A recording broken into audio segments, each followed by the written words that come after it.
Store or Google Play Store to enjoy a safe, comfortable, and affordable ride around Nairobi.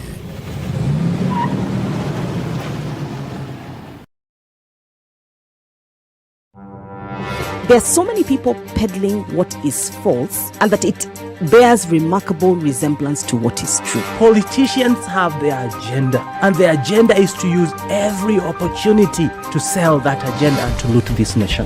I have seen major strides that are done in this country when we talk to each other as against talking at each other. We start getting back into the tribal cocoons which were put to us by the colonial powers. You know, they gave us physical freedom but not mental freedom. We're still mentally colonized today into these cocoons of tribe. Now, if you live in an area where it's difficult to find a dog, He's a goat.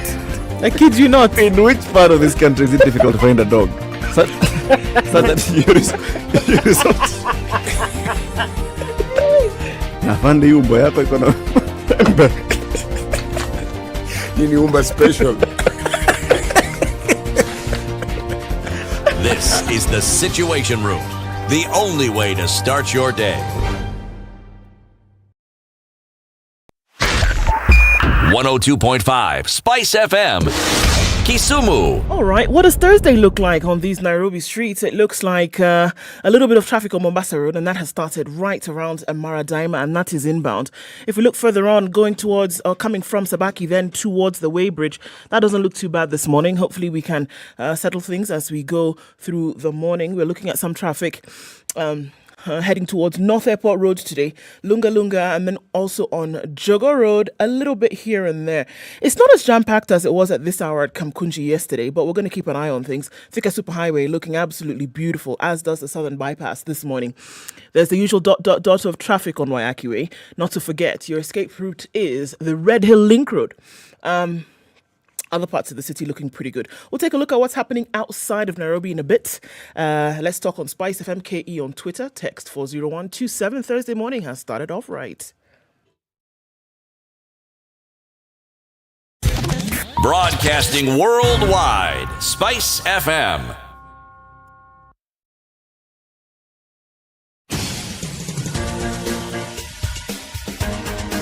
This is the Situation Room, the home of hard-hitting political commentary and penetrating insights about the state of the nation. This is a talk radio experience like no other. The Situation Room, a place for hard truths, debates, and elevated conversations. The Situation Room, witty, political, engaging, deep, controversial. In the room, we have C.T. Muga, researcher, academic, seasoned political observer, a fountain of wisdom in these politically uncertain times. Ndu Okoh, Nigerian by birth, Kenyan by choice, communications expert, Pan-Africanist, a truth seeker and believer in people power, and Eric Latiff, agent provocateur, the man in the chair, seasoned journalist, news hound, a man who believes in punching up, not down. Okay, somebody was saying, yeah, it can't be the only way. It is. It's the only way to start your day. You know, they said you punch up. Do punch up. Yeah. You don't punch down. No. Okay. How you doing? Welcome to Kenya's biggest conversation, the Situation Room. It's 9 minutes after 6 on the 6th day of January 2022. How are you feeling? Fine, thank you. Good. You had a good day yesterday? Yes. What Yes, thank you. Why are you glitching? Yes. Yes, please. I did.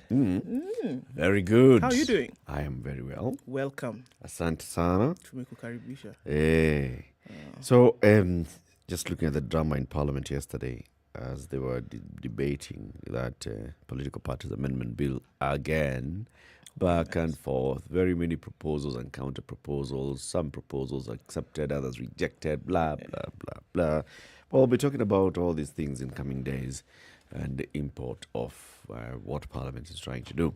Also, let's continue talking about 2022 is an election year, and there are very many new people who are putting themselves up for election. We'll be hosting someone who also wants to get into elective politics, and this is musician DNG. His real name is Davidson Giboine. He wants to be an MCA in Nairobi. Now, I keep saying that is the most important seat. Member of the county assembly is more important to us than these others that we keep fighting over here. SG, the presidency, SG, what. So DNG wants to be MCA of in Nairobi County, and he'll be joining us at 7 a.m. to tell us why, what he wants to do, why go for MCA, why the particular ward that he's selected, and which ward that is. And we'll have a conversation with him. So keep it right here for that. Then schools have reopened, and we are seeing what's happening. We'll be talking about that in the headlines shortly, and we'll also discuss it further in the show. But let's begin with COVID in numbers. What's happening in the world and Kenya? All right, let's take a look at what's happening in Kenya right now. The cases that were reported yesterday, 2,216 new cases from a sample size of 8,669. Kenya's positivity rate is at 25.6%, so teeter-tottering around that 26-25% positivity rate, 5 times what you would be comfortable with. So that is what we're dealing with right now. Vaccines that have been made available in the country are 23,279,820, of which 10,310,606 have been administered. 15.9% of the population so far has been vaccinated, and that 15% makes up of those who've received their first vaccination and those who have received the complete vaccine, right? Let's quickly look at what's happening with COVID around the world. So many things are happening right now. World Health Organization talking about Omicron and the fact that the virility of Omicron is lower than others. So your symptoms are milder, not too much of an issue. And they keep talking about that. That is why it mimics the flu in the manner in which it does, because it is a mild variant. And although infections are really high, again, just like you were alluding to yesterday, Eric, the severity of the symptoms then is not so high. All right. Ireland, one of the first countries in the world opening up its vaccine portal to its youngest cohort yet. 5-year-olds to 11-year-olds will get the COVID jab. 5-year-olds? Yes. 5 to 11-year-olds. What vaccine is that? 5 to 11-year-olds will receive the COVID-19 jab in Ireland. They can now be registered for the COVID-19 vaccine. Children with underlying conditions and those who live with a vulnerable person will take priority before the program expands to the wider cohort. It follows the opening of the booster vaccine to over 16s. That was a week earlier than the Irish public officials had planned. They hope the vaccines would have started being administered to children between 5 and 11 within the next 2 weeks. But with 16,986 confirmed cases on Monday, they said, we're going to move this up, especially since the cases that we are seeing then are in the presence of children within this age bracket. So I'm not quite sure which particular vaccine they are using, but they're saying, look, more and more people are being yeah, because 5 years, I mean, I know of the teenagers getting the Pfizer shot, but okay. That's an interesting one. Yep. Also seeing the news coming out of America is that there is a panel advising the government, and they're saying now the teens who have received the COVID jab can also start receiving the booster shot. The booster shot, yep. This booster shot is going to be a whole new story altogether. We'll be receiving jabs every, 6 months? Every 6 months. But, I mean, look at what they've done with the flu virus. They've been able to stave it so that it's a yearly thing. Now that you have the flu shots every year, because there's the occurrence of the flu every year in the Western Hemisphere. So they've realized it's something you have to do. And, here we are having discussions about, one day when COVID is over. I think we might have to come to the realization that it's going to be here. And then you need to do all you can to make sure that you keep it at bay. Get the shots. Probably in intervals. Who knows? 6 months, every 9 months, every 12 months. 6 months now, Buana. Aye. It's too much. No. If it's going to protect you. Well, yeah, so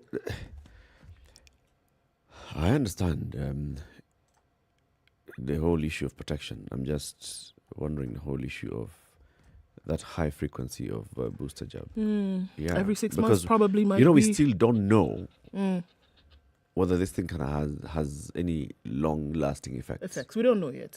That's true. We don't know. And so even before we get to learn that, then we're talking about getting 4 jabs in 16, 18 months. That's a bit much, man. It's a bit much in my books. That's what we're seeing. This is all on a day when the United States, for example, reported or recorded in 24 hours, I'm going to get it soon, 704,661 new cases in one day. Very high numbers. Coming up from 595,000 the day before, 519 the day before that. On New Year's Day, 587,000. So since the new year, this is the highest number that they've recorded on a single day. Probably one of the highest in the history of COVID. Very, very close to 1 million cases in one day. These are pretty high numbers that we're looking at. Omicron. Yep. All right. So let's take a break then. At 16 minutes after 6, this is Kenya's biggest conversation, live streaming on SpiceFM KE, YouTube and Facebook. If you're online, say hello. We'll be saying hello to you shortly as we take a look at the newspaper headlines. Good morning. This is the Situation Room, the only way to start your day. Spice up your life. Spice FM. It's getting hot in here. Oh, everybody steals. It's better a thief who brings something small back. And I say to myself, there's no better thief. A thief is a thief, period. All those bribes, how much they're getting per year, how much inconvenience they're causing. As much as you call it a small case, it's worth it to be convicted. The truth is, we are a tribal nation. Because if we were not tribal, and I want to go back to this, you cannot continue walking around with a mug which is clean outside and it's rotten inside. We have become a Fuliza country. We have mortgaged our country because of debt. You've got one chef working and the assistant chef wakati anatakana koroge unga nini hayuko. This is the Situation Room, the only way to start your day. Nairobi mornings look quite cloudy, still dark out. Sun stays out late and rises late in the morning. We will see highs of 26 today and lows of 16. Looking into Nakuru County, Nakuru City today, 14 degrees and clear, highs of 26 and lows of 14, 11 degrees and clear in Nyeri, highs of 24 today. Eldoret is clear at 12, highs of 24 and lows of 12. We're looking at mostly clear conditions in Mombasa at 26, highs of 33 and lows of 26. Malindi is partly cloudy at 27, we'll go to highs of 31. Kisumu, partly cloudy conditions at 18, highs of 30 today, while in Kakamega we'll see highs of 31 down to lows of 16, partly cloudy currently. Out in Kampala, it's a hazy morning at 18, highs of 28 and lows of 17. Dar es Salaam is partly cloudy at 27, will go to highs of 33. All right. Johannesburg, mostly cloudy conditions at 16, highs of 24 and lows of 16. Lagos, again, a foggy morning at 23. We'll see highs of 33. 33 will also be the high in a clear Kinshasa, currently at 24. That'll be the low for today. Sunny conditions in Beijing at 3, highs of 5 and lows of -9, and it's smack on 0 in Paris. Mostly clear conditions. That'll be the low for today, going to highs of 6. 1 degree in London and clear. With highs of 7, we'll see lows of 1. It's 7 degrees in New York, still Wednesday night. That'll be the high for today, going into Tuesday. Going into Thursday, we'll see lows of 2.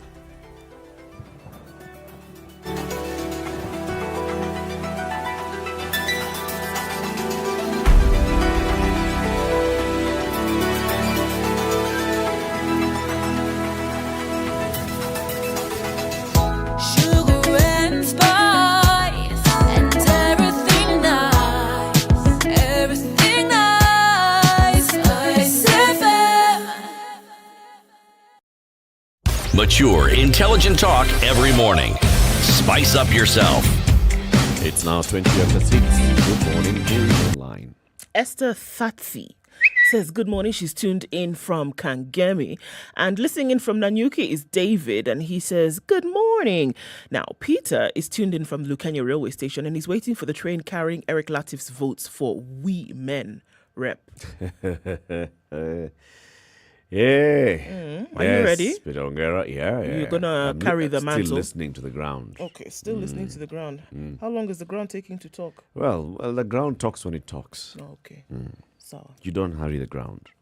you see, people are picking campaign teams. Yeah. So now, please, we remember I was there from the beginning. Yes. Okay. So now that is sorted. Buyayi Marachi Busia is where Simon Murakana is tuned in from this morning. And Mika Aluda says, good morning from the Rift Valley. Okay, who else is online this morning? Amos Freeman says he's tuned in from Kimilili, and Robert Mbogo in Mombasa this morning. Tony Karina is tuned in from Kericho. And Ivan Zolo, hands up, says, good morning, guys, in with you. Salute to the TSR duo trio. CT is just not here for Kappa. He will be back soon. Kilimangbogo is what Stan is viewing at his back this morning. Must be a wonderful sight. Good to have you guys in the studio this morning. Karibuni sana, everybody. Yes, CT is still away. He'll be joining us soon. Today's Somali proverb: even the brave are scared by a lion 3 times. Can you guess those 3 times? Even the brave are scared by a lion 3 times. The first time by its tracks, the second time by its roar, and the third time face to face. In those 3 instances, even the brave are scared by a lion. See the tracks? Oh my goodness. Hear the roar? Scared. God. Meet it face to face. Pass out. What? Yes. So let's take a look at the paper headlines this morning. We remind you to get access to the Standard e-paper and also to just get access to the Standard digital platforms, www.standardmedia.co.ke. Register, and then you'll be accessing premium content on the paper. So, Raila Odinga apparently has picked a dream team, and that's plastered all over the front pages. The ODM leader is taking no chances, what the Standard says, with his 5th stab at the presidency. Yesterday, he unveiled a campaign board 7 months to the elections, affording him more time to organize his run, unlike in previous attempts. So, they say previously he didn't prepare like this. On his team, Governor Wycliffe Oparanya, Professor Peter Yawande, Wanyand. Yes. Wanyand. SK Macharia, businessman. Lee Kinyanjui, Governor Nakuru. James Ongwai, Governor Kisii County. Elizabeth Mayo, Campaign Secretariat CEO. And Governor of Laikipia County, Nderitu Mureithi, is the chairman of his campaign board. So apparently, what we're being told here is that he's leaving no stone unturned. The move signals that the ODM leader is keen about courting Mount Kenya to back his bid and moving away from a politician-led team. Both the chair and CEO Elizabeth Mayo bring vast experience in strategy and will be joined by a formidable team of other experts. Mr. Mureithi, a nephew of retired President Mwai Kibaki, has been a leading figure in Raila's campaigns and has been touted as a probable running mate. A first-time governor who won his Laikipia seat as an independent candidate in 2017, Mureithi brings leadership and management experience. The former Laikipia West MP and Kibaki Assistant Minister for Industrialization will be instrumental in shaping Raila's strategy to succeed President Uhuru Kenyatta. Mureithi heads the Finance, Planning and Economic Affairs Committee of the Council of Governors, a position he has held since January last year. A letter by Raila announced upon his election as governor of Laikipia in 2017, he embarked on radical reforms of the county public service to make it professional and globally competitive. These efforts have been rewarded with unmatched growth of the county's own source revenue, which has doubled since the 2016-2017 financial year. So all of these things pointing to why he would be in a good position to lead his campaign team. Mrs. Mayo will implement the board's strategic and key decisions, head the campaign secretariat, and make all vital decisions, besides acting as the sole campaign spokesperson. All right, so the team has been formed and they're ready to hit the ground running. So these are people who've worked in the Bretton Woods. So Mr. Mayo is consulting for IMF. Nderitu Mureithi has worked also with the IMF before. So here they are. Okay. So the story in The Nation says picking Moreithi, who chairs the Council of Governors, Finance and Economic Affairs Committee, and Miss Mayo, Odinga is signaling that he'll be making the country's economic revival the centerpiece of his campaign. How? By having people who think economics. Okay. Spearheading the campaign. Centerpiece of his campaign or centerpiece of his administration if he makes it to the seat? See, now this is just a campaign team. Yeah. You can't really talk about administration. What do they bring to the table? Is it management? Is it understanding the people? Is it understanding mobilization of votes? Or is it understanding what needs to happen after? What the messaging is going to be for the campaign? Okay, so it also brings in now the other governors. So what do the governors bring on board? We have Wycliffe Oparanya, who's also a finance person. We have Lee Kinyanjui. We have Chemsongwai, who apparently have made things happen in their counties and probably on the list of best performing counties in the country. So those are the guys you want on your team, right? Right. And they've been loyal in terms of support to said Raila Odinga over the last few years. All their parties. Okay. Okay. So it's going to be interesting also to see then how they go ahead and start talking about coalition building with the others. Because Okoh said, we are not coalescing with anybody else. We are a coalition. Yeah. On our own right. They're going to have to do a lot to convince themselves before they convince others. They're convinced. They came out to say we are going. We are going all the way to the ballot. Okay. Yeah. Nisawa. We are going to the ballot. You don't believe them? I don't think they believe them. Why? They just don't sound convincing. What, is it because you're expecting something different and you're not hearing what you're expecting? No. I wasn't expecting them to come out and say, look, we're splitting up. But I think they're trying to convince themselves that they are solid in this position, and the optics show something different. What are the optics? That they are forming this in order for somebody to come and speak to them. Yeah, but what is it that you've seen that makes you think that? Because I haven't heard anything solid beyond them being a coalition and we are going to. It's like they're revving the engine, but they're not moving. So what do you mean they're not moving? Who is their chosen person? They're going to choose. When? It's still early. Oh, okay. We still have 7 months. Yeah. Oh, okay. Who's the chosen person for Azimio? It's Raila. Raila has only said he's willing. He said he's running for president. Yeah. These other fellows? Yeah, they are all willing. So they are going to choose. Amongst themselves, they will now choose and tell us what's going on. Oh, okay, sawa, no Allah. We'll wait and see. Yeah. But I don't know. I'm just watching them. I feel like they're like us. Watching things, sail by.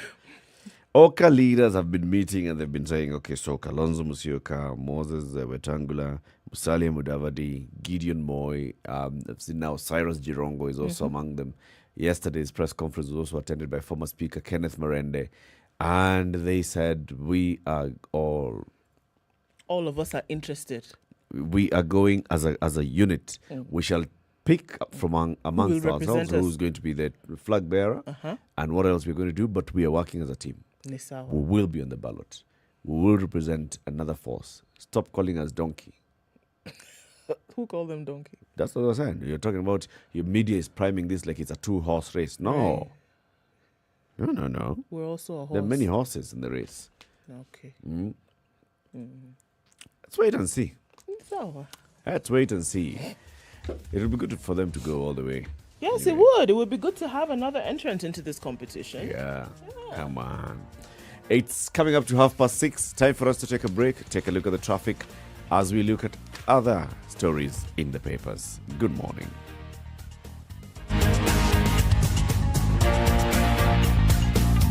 This is the Situation Room. The only way to start your day. Spice up your life. ABSA was very responsive when COVID came about. And one of the things that we worked together on was for them to give us a facility to enable us buy materials in huger volumes than we were buying. ABSA introduced a product to us known as the Trade Management Online. It's fast and it's safe. ABSA has helped us bring our possibilities to life, hence making us a home of quality.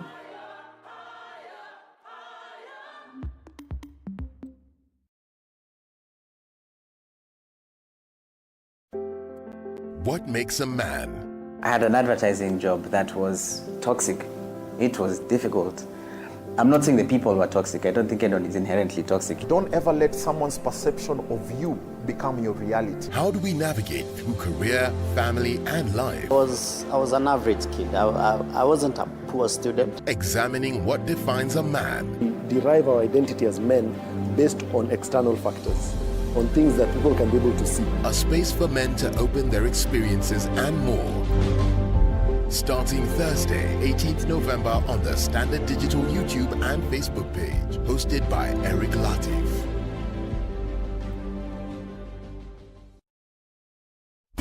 Classic soul, R&B, smooth jazz, neo soul, and nostalgic ballads. Make some noise. Yeah. You're listening to Spice FM. All right, in half an hour, let's see what has changed around the city. Let's start outside of Nairobi first. And not much traffic happening if you look into Kisumu City, coming down then towards Nakuru City. And let's move out east towards Mombasa. Traffic in and out of town, but nothing too crazy at the moment. Back into Nairobi, if we're looking at Mombasa Road, that's already starting to build up all the way from Sabaki out towards the SGR. It's looking pretty good on the southern bypass. There's an option for you to get into the city really quickly. Uhuru Highway is free, except at the roundabouts, a little bit of drama at the roundabouts coming in from Langata Road and then at Bunyala Road, but then towards Haile Selassie, you should be all right. Further ahead on Haile Selassie, as you come off of Kamkunji at the roundabout, is where you'll see some drama.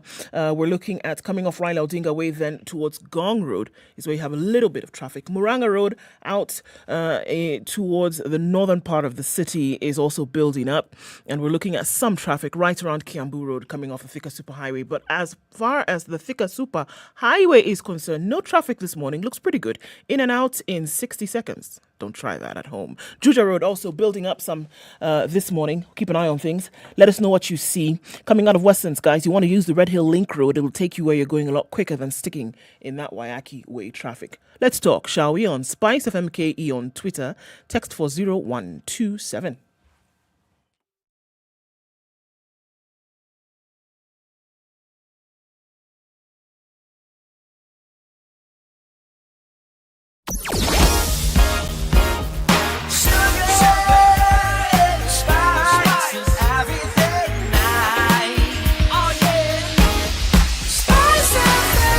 Spice up your life. Mature, intelligent talk every morning.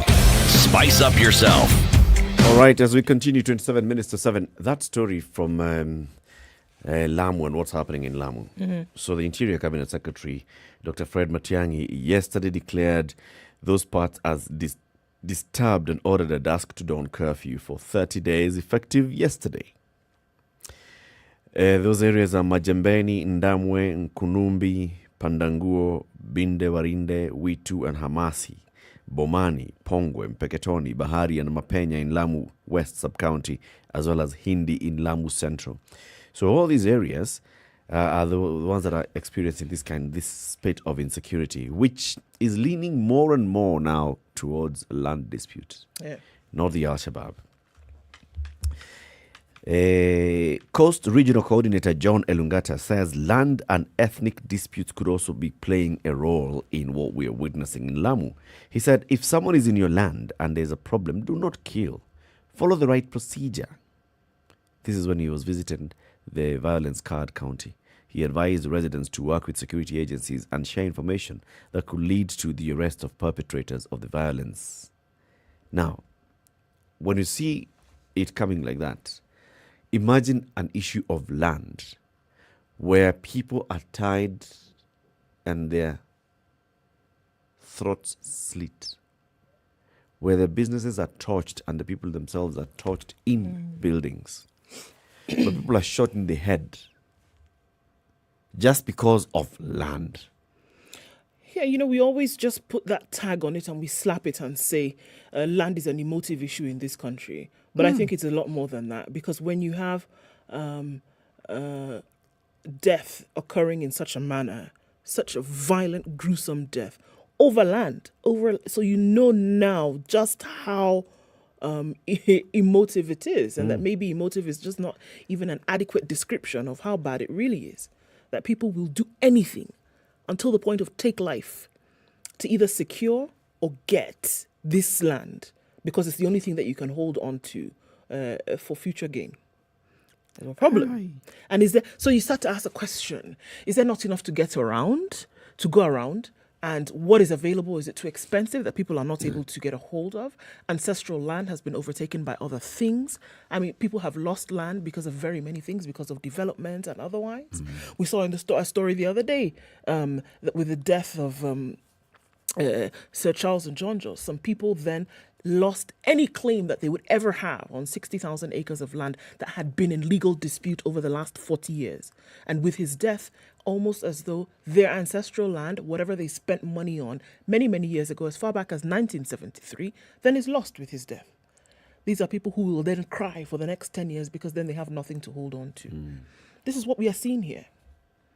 You know, it also points at another angle. So we see this spate of insecurity. We are seeing it in Laikipia, in Baringo, in West Pokot, and now we are seeing it in Lamu. And it's all issues of, you can bring in everything else. In these other parts of the country, saying cattle rustling, it's in search of pasture. It's all about land. It could also be tied to what we're talking about now, ethnic cleansing, politics, the next upcoming election.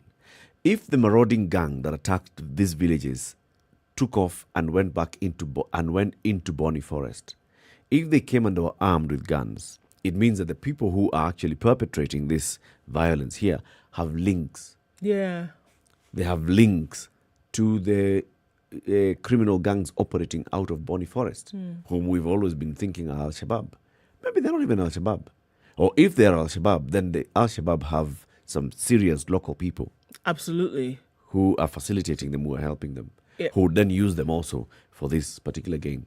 Go and kill people here so that they can get out of my land. Yeah.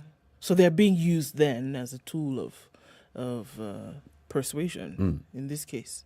Possible, very possible. But at the same time, even as you realize the possibility, it's very scary and a bit unsettling that they can then be used as a tool for such a thing again to get this resource. Yep. Because what? 70% of the conflicts that we see globally are over this, resources. In this particular case, I keep saying this is not about resource, it's criminal. It's crime.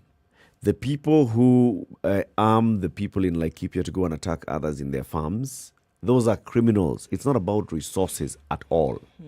And the government has not arrested a single person.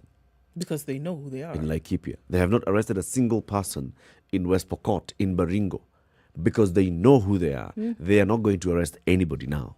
With this, if it's about land, then you clearly know that there's some powerful people and the government knows who they are. The government is not going to arrest them. So why is this government just playing around with security of people? The cardinal thing that a government ought to do is protect its people. Protect its people. Protect lives and property. People's lives and property are in danger. Government comes and says, slap a curfew here and there, sending some more soldiers. These police officers, these security agencies that you're sending there, you're basically putting them in harm's way because you're not willing to share the information that you have with them so they can arrest the perpetrators. It's a crazy thing here. But this one, by the way, the government is completely on the spotlight here. Looking into the counties, there was a really terrible accident that happened Christmas Day. Funeral plans for 5 members of one family who died in a grisly road accident on their way from Mombasa to Kisii on Christmas Day are currently ongoing at their rural home. Mombasa-based contractor Ronald Bundi, his wife Veronica Ogake, and their 3 daughters, Marion, Mora, Natalie Kemunto, and Claire Kwamboka, are set to be buried on Friday at their Itumbe village home. Caspian Nyabuto, an elder brother to Bundi, said that his brother's 2 sons who survived the accident are currently recuperating at the Coast General Hospital. Terrible. I mean, it sounds terrible, but they survived this. They're in hospital, and then they have to deal with the death of their father, mother, and 3 sisters. Even as we mourn my brother, his wife, and their 3 children, we are grateful to God for saving the lives of my 2 young nephews who are currently in hospital and responding well to treatment. A requiem mass for the 5 will be held at the St. Francis of Assisi Customs Parish in Nyeri, Mombasa, after which their bodies will be transported to Kisii on Thursday for an overnight stay, which is today. Bundi was our last born brother. He had done so much for the family. He was the one who took them to Mombasa, where they worked in his company. It was unfortunate that this journey home turned tragic. Bundi's mother, Yuvetina Mora, was inconsolable as she tried to come to terms with the loss of her 5 family members. She could not be able to speak, and family members told the press that she had been that way since she got the news.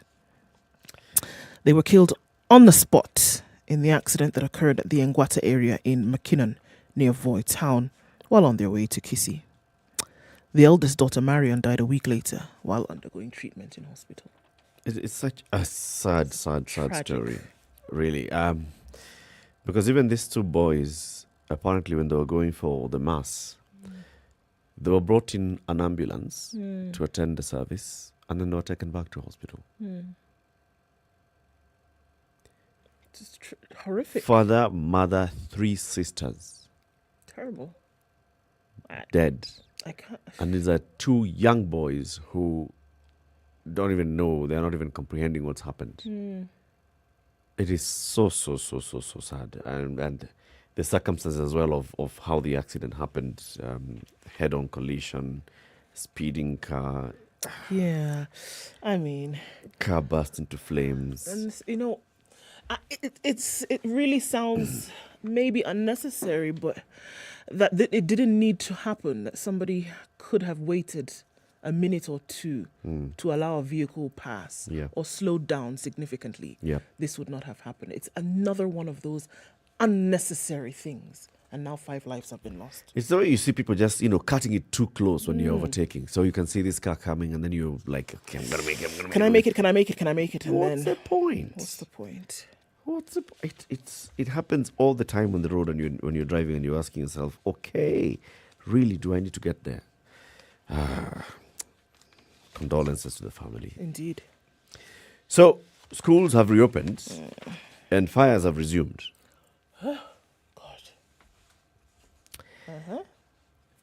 But that whole issue of testing, coming with a negative drug test to school to get readmission, is now raising a new front of conflict with Education CS Professor George Magoha.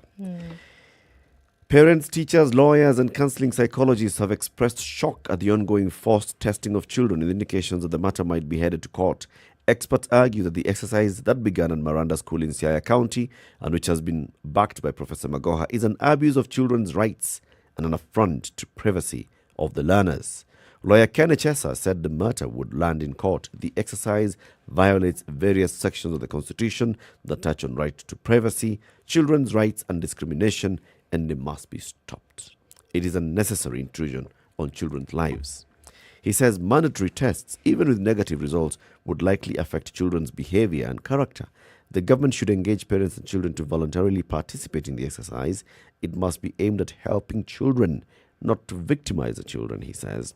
This act is unprofessional and illegal. It's not in line with training of children. It violates Children's Act, and it must be stopped. This is Ombo Komilemba, the Kenya Union of Post-Primary Education Teachers, National Chairperson, who's also the MP for Emuhaya. He says children who could not defend themselves should not be subjected to such tests. Honestly, I mean, what are we doing? How does a negative or positive test then counter the unrest and indiscipline that you've been seeing? How does that bring it? I mean, this is, for me, the two are almost so far removed that you want to ask yourself the question, why is this the solution? So now, if somebody presents then negative, you essentially are saying, then because they're negative, they can come to school and therefore we will not see any indiscipline or unrest. There's no touching point for them, if you ask me. I don't understand. There could be touching point. If somebody tests positive, if somebody is abusing drugs, if this kid is also delinquent, even at home, then they test positive for drugs, it tells you something. Or what if somebody was misbehaving and then they come and test negative on that day and they don't necessarily have anything? And they know that they know that they're under your radar. They are on your radar. They know. Even a child who's abusing drugs, when they see, they are tested, we did a drug test to come to school. Yes. They know that there's a possibility any day in school. But we're also... we could be subjected to a drug test. Yeah, but we're also saying that the indiscipline and unrest that we are seeing is because students were being behaving badly because maybe they were under the influence of drugs. Partly, yes. Look, school heads have said this many times. Are there issues of drug? Even when I was in school, there were issues of drugs. Across the country, you'd hear of many places where, these guys, they do bangi. These other guys, you know of these things. And did it result in indiscipline of burning down schools because they were taking drugs? Or would you say that those who then those who rallied others together to burn down schools were the ones who were engaging in drugs? Partly, yes. Interesting. Partly, yes. The kids who abused drugs in school, like the ones that we're reading yesterday, Odaya boys, who are said to be selling drugs in school. What do you expect that they're behaving in school? What do you think they're behaving in school? You think those are kids that are focused on learning? I'd be surprised. I don't know. The issue of drugs in school is not new. No. The issue of drugs in school is an issue of indiscipline in school, Mm. and you see that correlation between indiscipline and drug use in school is not new. It's not new. So, if somebody tests positive and you send them back home, have we dealt with the issue? Not necessarily. Not at all. You haven't, not necessarily, not at all. You have dealt with it somewhat. You've taken the problem and you've removed it from the school premises. No. Yes. That's it. Which is one way of dealing with it. It has not been dealt with. No. That's one way of dealing with it. It hasn't You been see, it's dealt an with. indicator. It could, but it could It's be an an indicator. It could be okay. Then what you do with it after is where your solution comes, not by just. It's a starting point. Yeah, but it's not the solution. It is one of the solutions of dealing with indiscipline in school. Now, you're not saying that you're now, because you've dealt with that, you've dealt with the drug abuse. No. Not at all. The issue of dealing with drug abuse will come in later. It's a second stage. But the first stage is knowing who's abusing drugs. That's my point. Now, what I'm hoping is that it will carry on.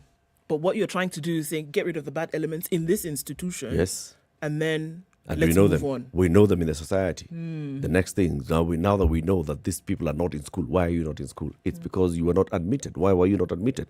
It's because of drugs. So now let's deal with that from the community level. I hope that will be done. That ought to be done. I hope it will. But as a school head, I'm not dealing with a community. As a school head, I'm dealing with my community, which is a school. They are not going to come into my school if they're using drugs. Be very interesting to see some more of these thoughts that people have in terms of how it's being dealt with, which has always been my issue. How it's dealt with. You can't have a slapstick approach to this. You really, really can't.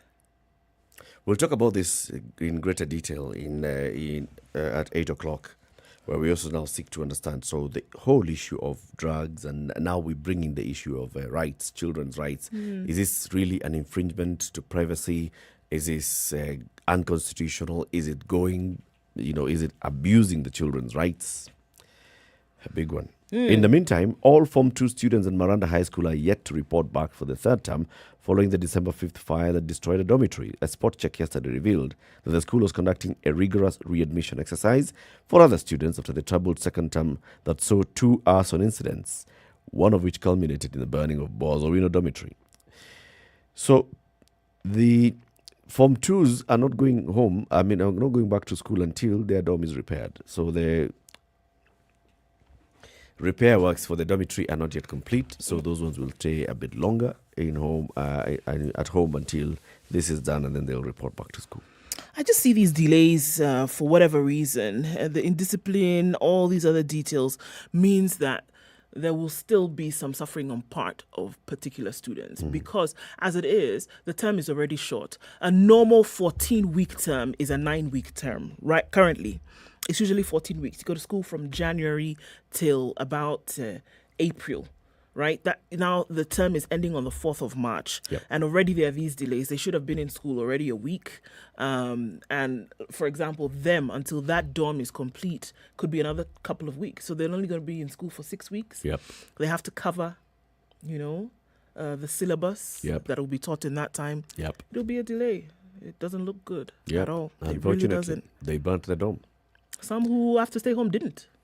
No, the Form 2s, their dorm is not available. That's it. I'm saying and it's the December some of the 5th. Form It's okay, 2s, yeah, it's some all of the that. Form 2s who have to yeah. stay home. There are some Hold on. people who are Some of the innocent, Form I understand. 2s who in that group were not involved in this. Of course they were not. Yeah, but the and they have dorm to suffer. It's not burnt down. Let's even say it was an accident. Let's even say it was not arson. It was an electrical fault, like we always told. Still, 4 weeks ago, your dorm burnt down. So what do we do?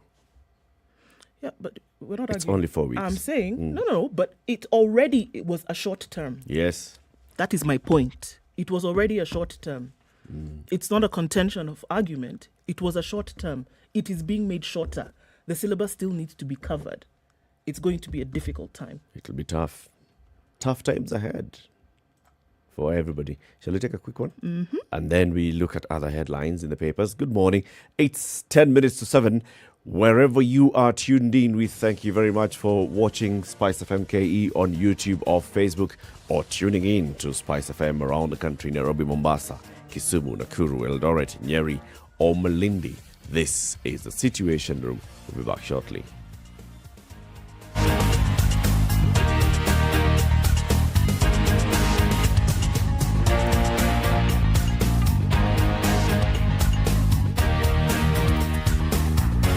Mature, intelligent talk every morning.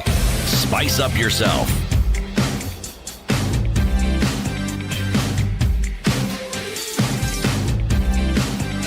Mornings done right. Self-confessed killer to show graves of 3 more victims. So, Nakuru's self-confessed serial killer, yet another one, may have killed more than 7 people within 10 years following his latest confession. Yesterday, Moses Kipchirchir, 34, who had already led sleuths to graves where he buried his victims, promised to reveal 3 more graves in Mogotio. He had promised to show more graves, all of which, he says, are in Mogotio. We are yet to know who the victims are. But after interrogation, the suspect has agreed to take us there. And this was according to Mogotio Sub-County DCI boss Luka Tumbo. Tumbo said they expected to exhume at least 3 bodies from different locations by the end of this week. The suspect had already revealed 4 graves where he buried businesswoman Veronica Kanini, his wife Purity Chebet, 18-month-old son Ezra, and Ranger Samuel Njoroge. Yesterday, Tumbo said the police had intensified investigations and were trying to gather missing person reports from police stations in Baringo and Nakuru counties to establish whether some of those unaccounted for were also Kipchirchir's victims. Tumbo said, "We are not piling pressure on him. We're just allowing him to tell us." So far, he has been cooperative. My goodness. A laborer is what he was, and he had been held at the Mogotio police station since he was arrested on December 8th in connection with the abduction and killing of Kanini, 42, who was based in Nakuru. He led detectives to the banks of the Mogotio River where Kanini's body was exhumed. The bodies of Chebet and Ezra, who were reportedly killed months before the Nakuru trader, also were exhumed last month, and he had confessed to killing and burying Njoroge in 2012 in Kiptunga Forest, where he was a charcoal burner. My goodness.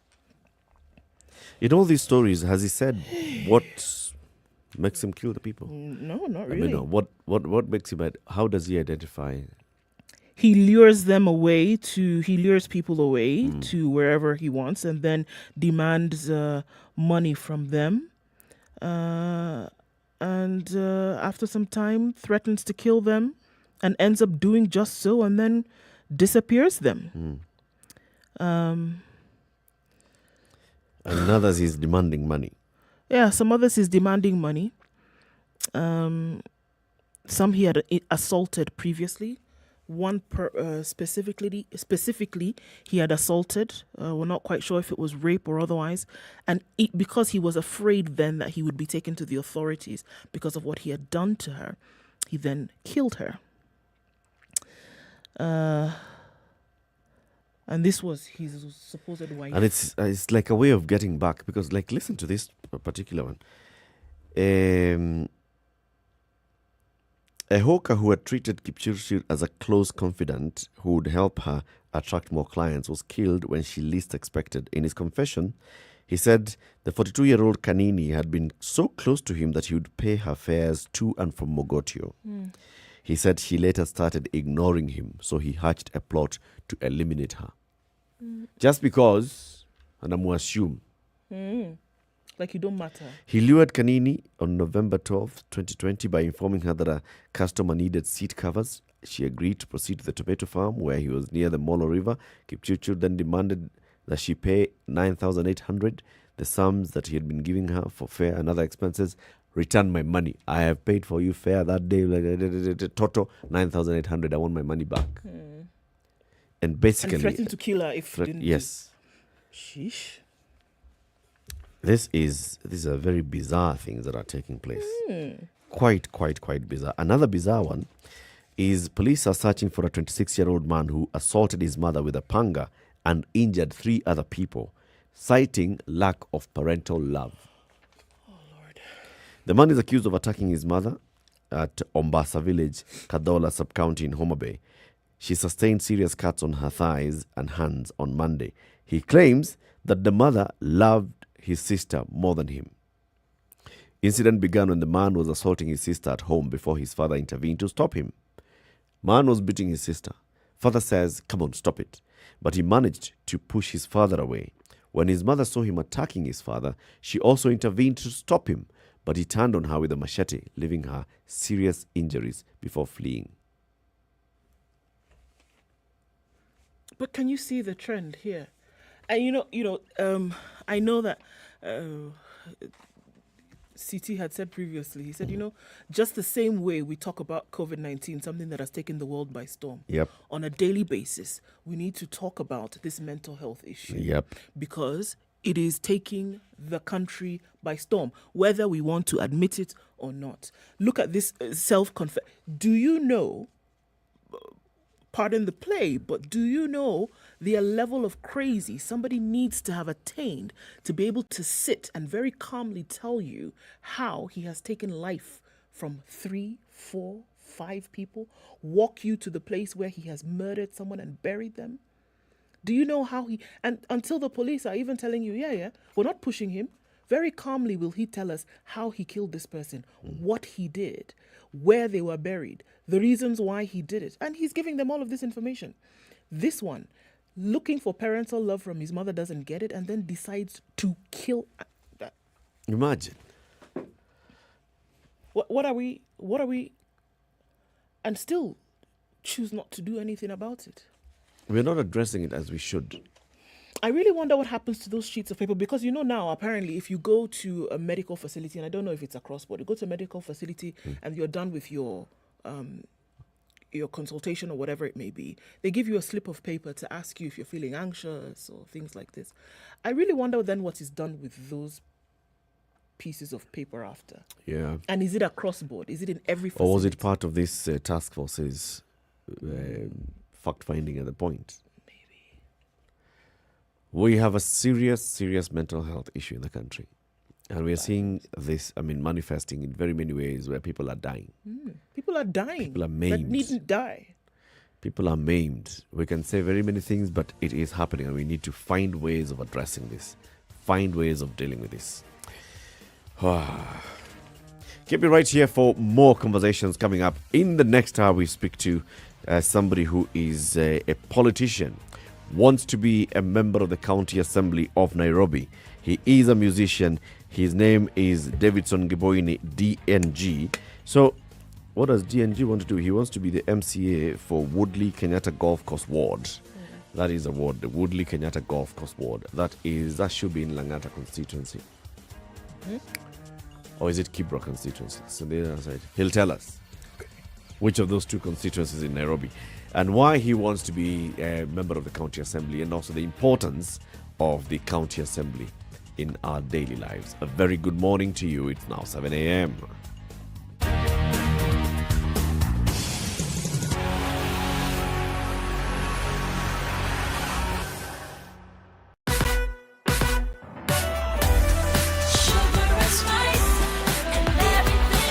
The SpiceFM Newswire is brought to you by InDriver. Choose your preferred driver, mode of transport, and negotiate your fare to your destination for a safe, comfortable, and affordable trip only with InDriver.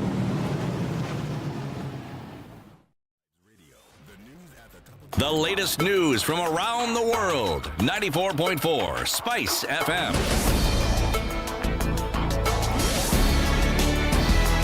This is News Wire. I'm Dennis Aseto. It was a big win for the Azimio la Umoja movement after the National Assembly finally passed the controversial Political Parties Amendment Bill. The bill was passed after an acrimonious day in the chambers as members shoved and pushed each other during the debate that divided the House into two.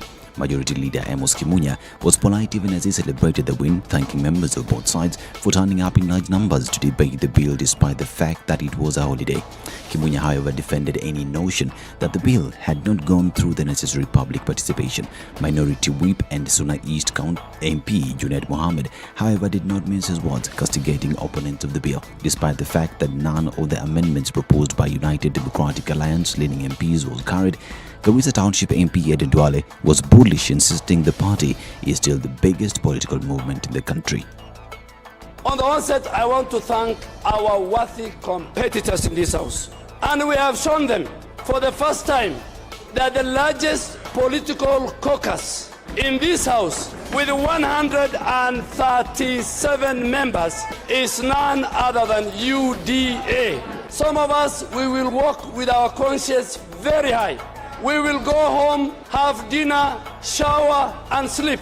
However, the sentiments were not taken lightly by Suba North MP Milio Diambo, who insisted that UDA have been living in a fantasy about a large party that is not large. UDA is not the largest conglomerate of anything, because in UDA they have Chama cha Mashinani, in UDA they have Chama cha Wadancers, in UDA they have KANU, in UDA they have ODM with Aisha, in UDA they have Jubilee, in UDA even here their Secretary General is an official member of ODM. So you are just people who are living a fantasy about a large party that is not large. Mr. Speaker, they've been talking to us about numbers outside there. When they have come here, we have discovered the numbers they are talking about are telephone numbers. The bill now moves to the Senate for debate. Now, the One Kenya Alliance OKA has dismissed rumors of divisions within the party. Former Lugari MP Cyrus Jirongo has urged Kenyans to ignore rumors making rounds on social media that their principals have joined other presidential candidates. Secondly, we wish to assure Kenyans that the One Kenya Alliance is intact and remains focused on offering the country a leadership that is just, inclusive, responsive to the citizens' needs and bound by the rule of law. We urge Kenyans to disregard speculations, misinformation and unfounded rumors doing the rounds that some members of the alliance have shifted to other political formations. As a matter of fact, the alliance is growing and continues to attract other stakeholders, including but not limited to the Mount Kenya Unity Forum, and more political parties are on the way. Wiper leader Kalonzo Musyoka also refuted claims of having any communication with ODM leader Raila Odinga. On the other hand, ANC leader Musalia Mudavadi says he is free to meet anybody, and when he does, he'll make it public. This comes amidst rumors that Musalia had held a secret meeting with Deputy President William Ruto. The last time I spoke to Honorable Raila Odinga was last year. In fact, one day before, he attended my party's delegates congress on 25th of November 2021. I've never spoken to him since then. How can you flirt with somebody with whom you have no communication? As far as I'm concerned, I am free to meet everybody. And if I meet that person, I will not shy away from telling Kenyans I have met Mr. So-and-so or Mrs. So-and-so. So let Kenyans know that I will speak to them freely, without fear, without intimidation, and in the open. And I want Kenyans to guard their constitutional right appropriately. Now, public officers eyeing elective seats in the August 9th general elections have received a temporary reprieve from being required to resign by February 9th.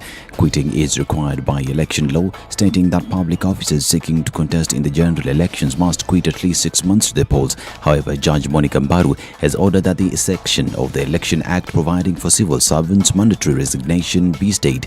This is a major win for the public officers, including cabinet secretaries eyeing political seats in the polls, at least 6-7. At least 7 CSs have indicated they want to join elective politics. Now, the government has declared parts of Lamu West and Lamu Central as disturbed areas and subsequently ordered dusk to dawn curfew for the next 30 days. Interior CS Fred Matiang'i says the curfew has been imposed due to the rise of violence in the region that has so far led to the death of 7 people. The disturbed zones will see a multi-agency security teams deployed to mop up illegal firearms and activities. 9 suspects have so far been arrested in connection to Monday's attack that left 6 people dead. This is Newswire. I'm Dennis Aseto.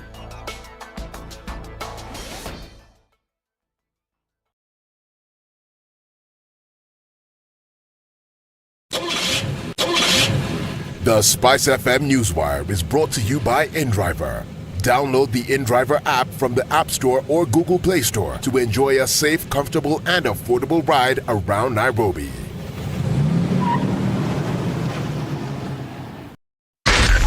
SpiceFM, Nakuru.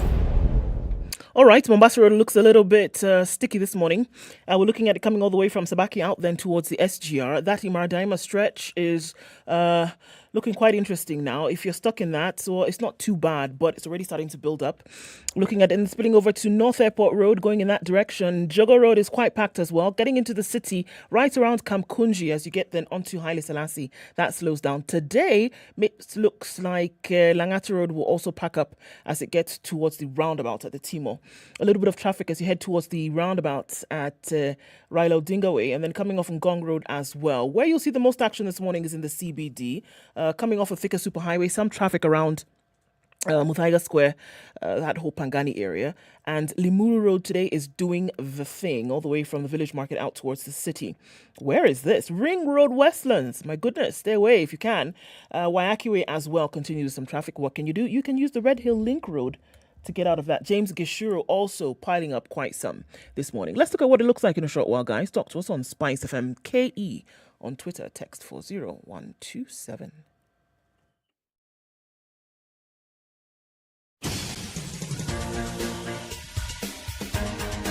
This is The Situation Room, the home of hard-hitting political commentary and penetrating insights about the state of the nation. This is a talk radio experience like no other. The Situation Room, a place for hard truths, debates, and elevated conversations. The Situation Room, witty, political, engaging, deep, controversial. In the room, we have C.T. Muga, researcher, academic, seasoned political observer, a fountain of wisdom in these politically uncertain times. Ndu Okoh, Nigerian by birth, Kenyan by choice, communications expert, Pan-Africanist, a truth seeker and believer in people power, and Eric Latiff, agent provocateur, the man in the chair, seasoned journalist, news hound, a man who believes in punching up, not down.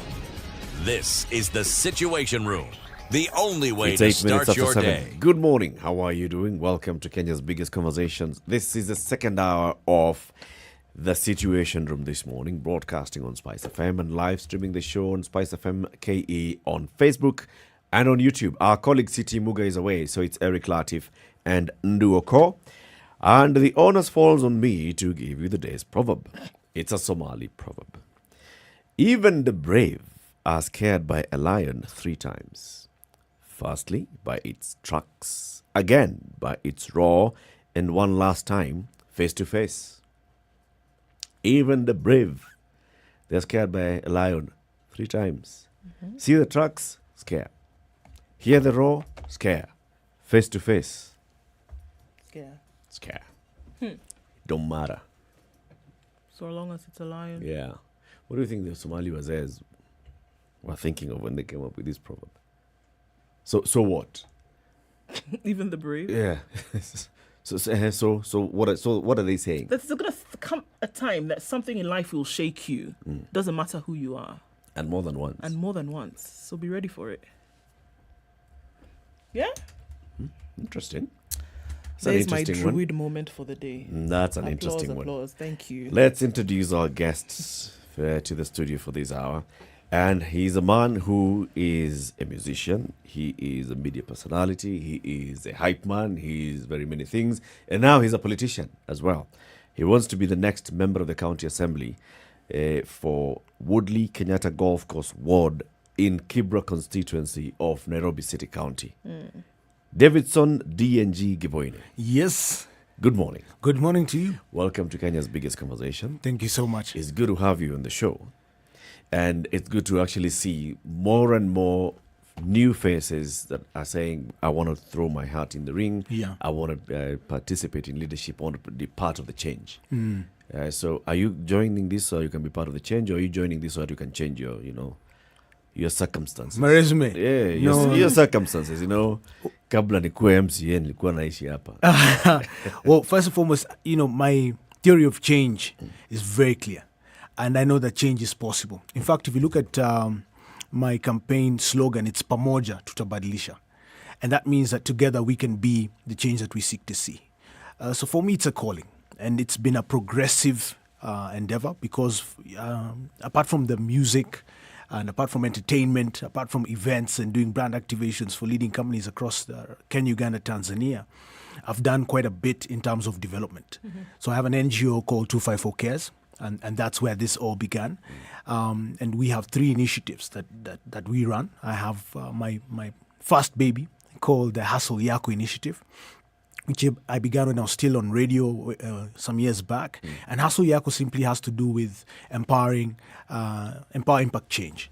And just showing young people that they can be better and that they can grow and succeed.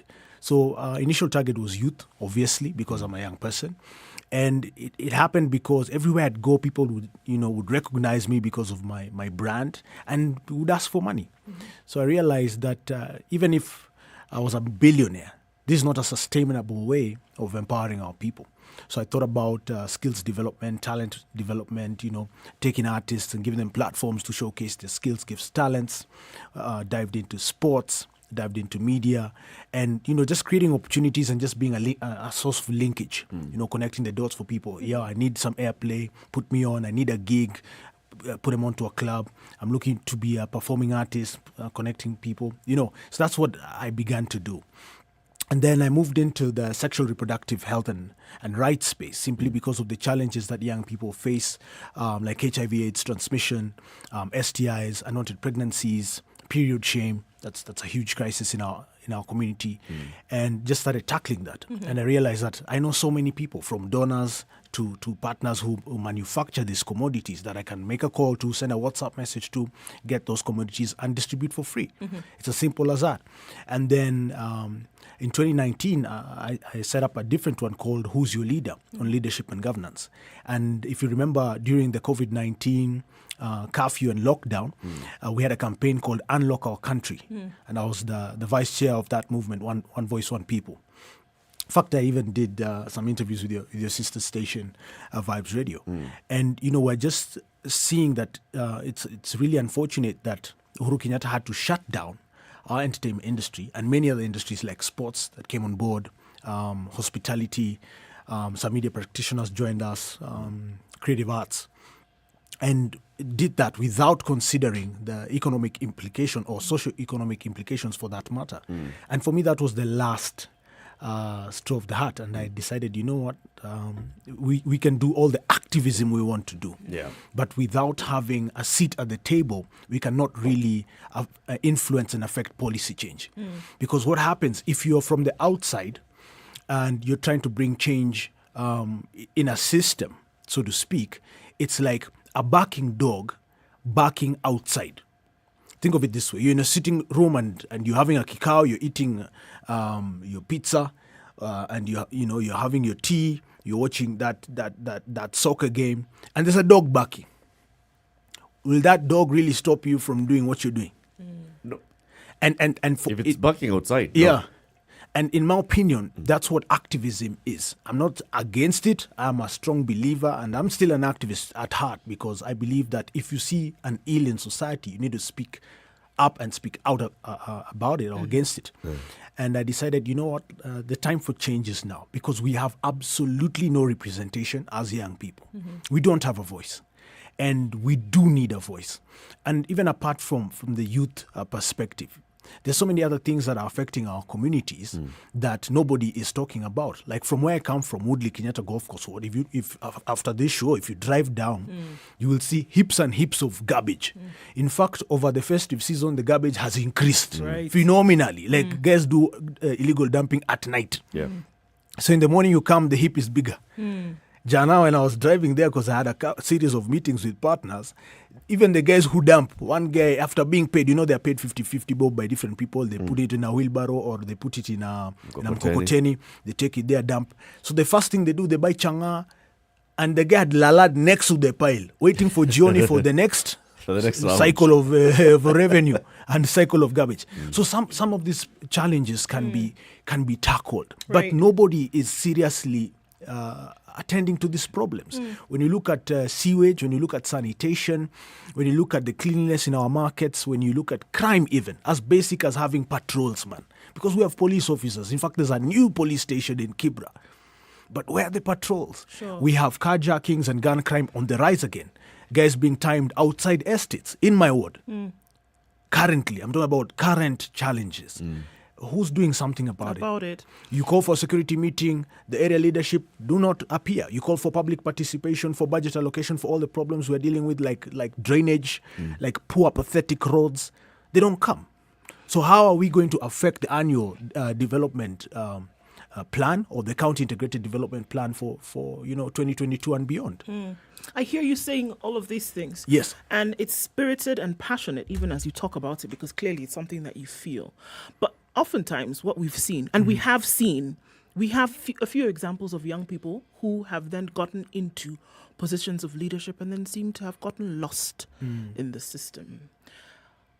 And it doesn't matter at what level. It doesn't matter at the MCA level, at the Member of Parliament level, or whatever, advisor level, seem to have then lost it along the way. How do you know for sure that your passion, the fire of your passion is not blown out by the politics that clearly exist within the walls of assemblies of parliament? I don't think these young people get lost in a system. I think it's just lack of vision. So you're saying they never had it in the beginning? I think so. Because we've been in media, for example. There's so many people who get into media and do nothing, or don't use their voices for the greater good, or get compromised and start asking people for money for interviews, and so many other scandals that we can keep listing.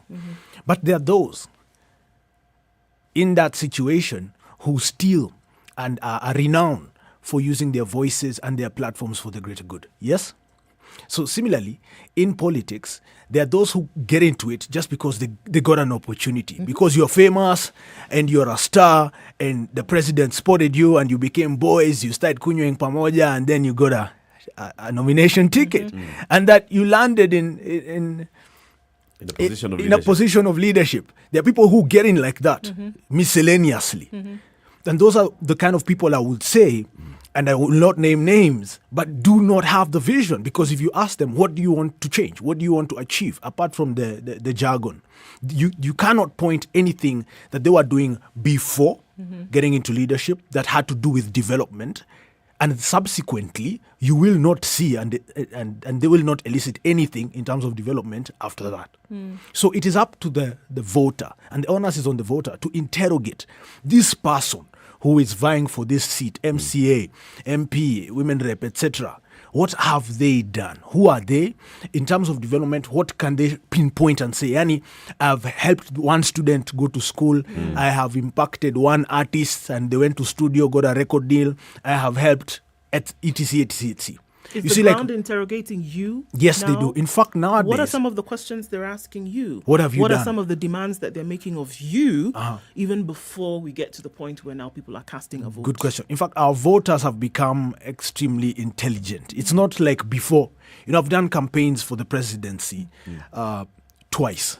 In 2007 and in 2013. In 2017, I did a lot of civic education around political processes. And those days, it was simply razzmatazz.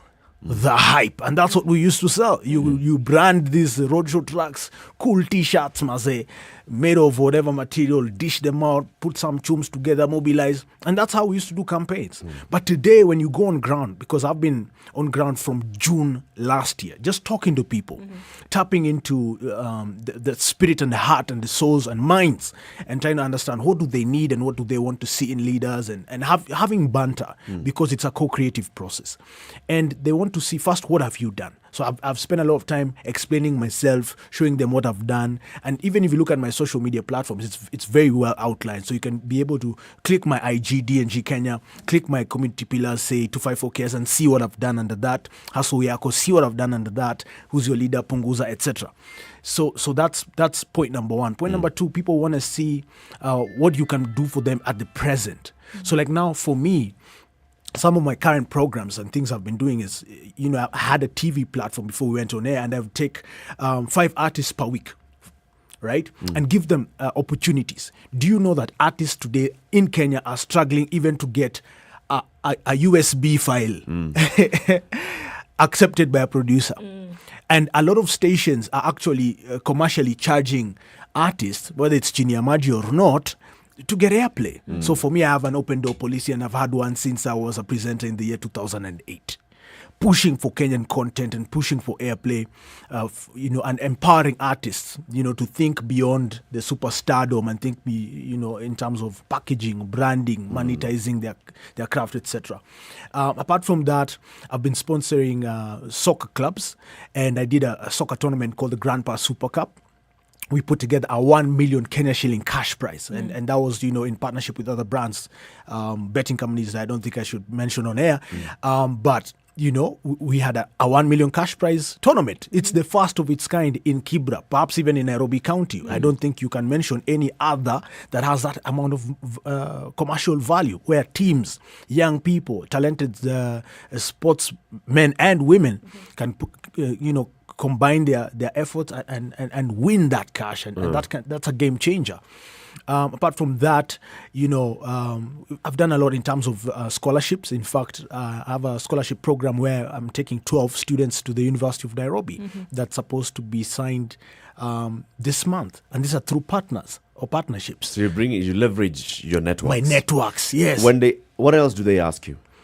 And I'm going to ask you, because when we speak with Boniface Mwangi, for example, he was vying for MP in 2017. And he says, so he'd go and engage with the people the same way you're engaging with the people.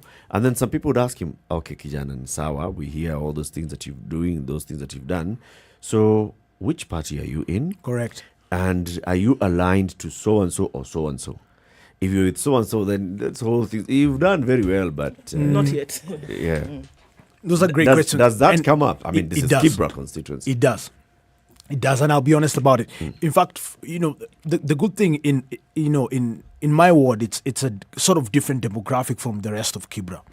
If you look at the demographics, even in terms of the voter data and the kind of people that are registered voters in Woodley, you'll find majority are the traders, the guys in those markets, watu wa chini wa kawaida.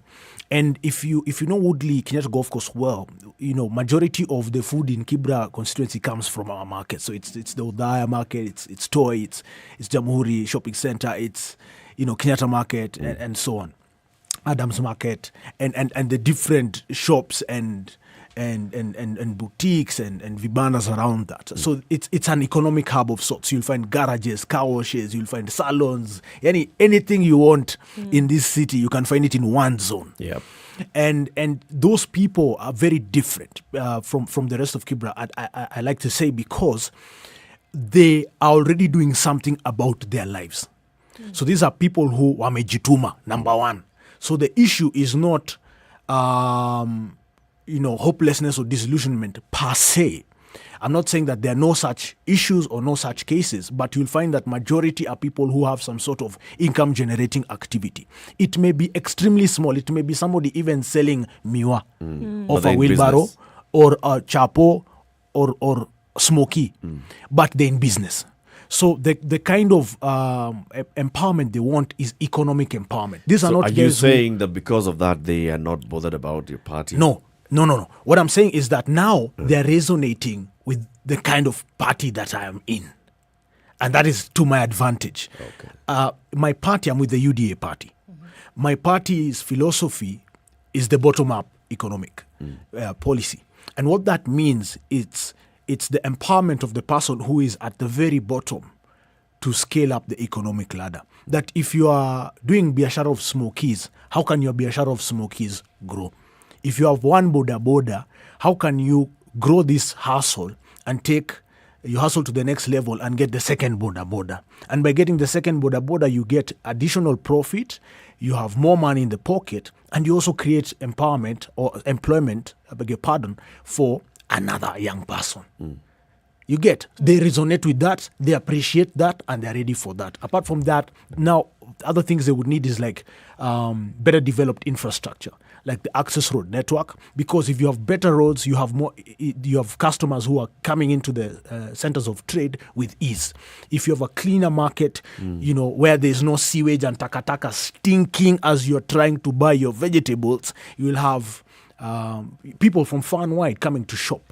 You get what I mean? Let me ask this question directly. Yes, okay, please. So yes, you're in UDA and you're going and telling the people, you know what, I'm DNG, this is what I've done, and I'd like to be the MCA for this area. Yes. The ward, Woodley Kenyatta Golf Course. So, am I right to think, to assume it starts from Kenyatta Market, Mbagathi, right? Yes. And then we go up with Ngong Road, golf course, go all the way to Prestige, all the way to Adams. Yes. Where does it go you beyond keep going. that? You keep going towards Joseph Kang'ethe Road. You go into Jamu. Right. You go up to Dagoretti corner. There is our last polling station is the NCC polling station. Okay. Apo Metrological. So you get to the Met. The Met section into race course. And then at the bottom end, there's Kenyatta. So that encompasses KMTC, Kenyatta Estate, and then into Upper Hill. Right. So our final polling station on that end is the Upper Hill Secondary School. So all the way from Upper Hill up to Met Station. Yes. That's your ward. That's my ward. When you go to these people and you're telling them this is what I've done and this is what I'd like to do, and they're listening to you and hearing, okay, yeah, you're talking about bottom up and all. So those that support Ruto immediately connect with you. Yes, that's one. Those that support Raila and those that support the Oka principles, what do they tell you? Now, there are those who will ask me why I'm not with, say, ODM. Right. In fact, I get that quite a bit from the ODM diehards, and that's honest. And, I give them my reasons for being in UDA. I tell them why, not ODM, and I convince them to vote for me. You see, there's a conversation where, and it's progressive, and by the time they are seeing what DNG is doing for the community, and comparing even with their counterparts in their party, they're able to see the difference. So we have a switched on voter base that is also trying to say, especially kwa hizi viti zetu za chini, hizi za MCA level. Uko, sometimes it's not even about the party, it's about the individual. Where you'll find somebody saying, President, I'll vote for person A, but huku chini, nachagua ule yenyewe niko naye kwa ground na naona huyu, kwanza tunaweza mpata, tunaweza muaccess, anatusikiza na anatuelewa, na tunaona anaweza deliver. So you see, it's a progressive conversation. Right. So if we're talking about a progressive conversation, then probably we're looking at a situation where then politics has progressed in this country. And I'm asking you if this is what you're saying, essentially, that whereas we were looking at an individual to essentially be the messiah of development, that now people are actually going to look towards issues, and people are looking towards development, and people are looking towards what can actually save a situation as opposed to an individual. Is that what you're saying? Yes, in some essence. Of course, the salvation, so to speak, in terms of economic development will be driven by an individual. At the end of the day, it is an elected leader of an area, whether it's the country or the ward or the constituency, who will bring that change. You see, so that is the conduit of change of governance, right? But we are in a situation where people are actually interrogating. And you'll find that, and I'll say this point blank, you'll find ODM guys who are Baba diehards, who are questioning, what has Baba done for them? And they're like, hey, hata kama sisi ni watu ODM na tumekuwa na Baba hizi miaka zote, Baba ametufanyia nini? So we have those kind of questions. And that's a good question coming from a diehard of a party, because that means that what they're actually looking for is development. So if another party or another aspirant is coming in with a better development strategy, then that means that that voter is open to change. I hear you on that. I'm very interested in the how-tos of the strategy. Because it sounds nice, it sounds, pleasant to the ear. But then to have an intimate knowledge of this strategy and what exactly it's going to do, because I'm talking about the nitty-gritty here. It sounds great for somebody to have a a motorcycle, and say, you know what, in 2 years, this one can become 3. How? So first and how foremost, will this actually be done? Let's discuss this after the break. In fact, so you tell us. So what is it? What is your vision for this particular ward? What's your vision for Nairobi County as a whole? Right. Yeah. Then you'll tell us then the how. The how. What do you want to do for the people of this ward that you want to represent? How do you hope to get the results done? We are having a conversation with DNG, Davidson Giboine. He is vying for the seat of MCA in Woodley Kenyatta Golf Course Ward in Kibra constituency. DNG is a media personality. He was a radio presenter, TV presenter. He's a hype man. He's a musician and all those things, and also a community mobilizer. Keep it right here for that. Coming up next in the Situation Room. This is the Situation Room, the only way to start your day. Spice up your life. My number one Nairobi life hack, InDriver. It's an app I use to save on rides. With InDriver, I get to negotiate what I'm willing to pay for every trip I take. I love to get the best deal, and that's why I always order my rides with InDriver. I get to choose whether I want a boda ride or a car ride. And I can even choose the car as well. No need to overpay for a better vehicle. Then I pick my own driver based on their ratings. This means I can feel safer on each ride because I know who's on the wheel. Try InDriver for yourself. Ride smarter and spend smarter. Download the InDriver app on the App Store or on Google Play. The InDriver online passenger transportation aggregator is not a taxi service. Find more information at www.indriver.com. It's a new year and there's plenty to see at the cinemas. As always, DJ Absolute and I have all the info you need on the must-watch movies of 2022. And we have just the movie to kick off the year. Join us on Sugar and Spice from 11 a.m. this whole week to stand a chance to win a pair of movie tickets to an exclusive screening of the latest blockbuster in town, The 355, starring Kenya's very own Lupita Nyong'o at the Junction Mall, courtesy of Safaricom Hero Bundle, which allows you to stream 1 GB of content online for only 20 shillings. Don't miss out. It's a new year and there's plenty to see at the cinemas. As always, DJ Absolute and I have all the info you need on the must-watch movies of 2022. And we have just the movie to kick off the year. Join us on Sugar and Spice from 11 a.m. this whole week to stand a chance to win a pair of... In Nairobi, highs of 25 and lows of 16. It's sunny at 13 in Nakuru City, highs of 26 today. 23 will be the high in Nyeri, where it's sunny at 11. It's also sunny at 11 in Eldoret, highs of 25 and lows of 11. Mostly cloudy conditions in Mombasa at 26. We'll see highs of 33. While in Malindi, it's sunny at 27. We'll go to highs of 31. Kisumu is partly sunny at 20, highs of 30 and lows of 19. While in Kakamega, it's partly sunny at 18. We'll see highs of 31 and lows of 16. There's a haze over Kampala skies at 20, highs of 29 today and lows of 18, while it's partly sunny in Dar es Salaam, highs of 33 and lows of 27. It's a hazy morning in Lagos as well at 23. We'll see highs of 33, while it's raining lightly in Johannesburg at 16. We'll see highs of 24. Kinshasa's clear at 23. That'll be the low for today, going to highs of 33.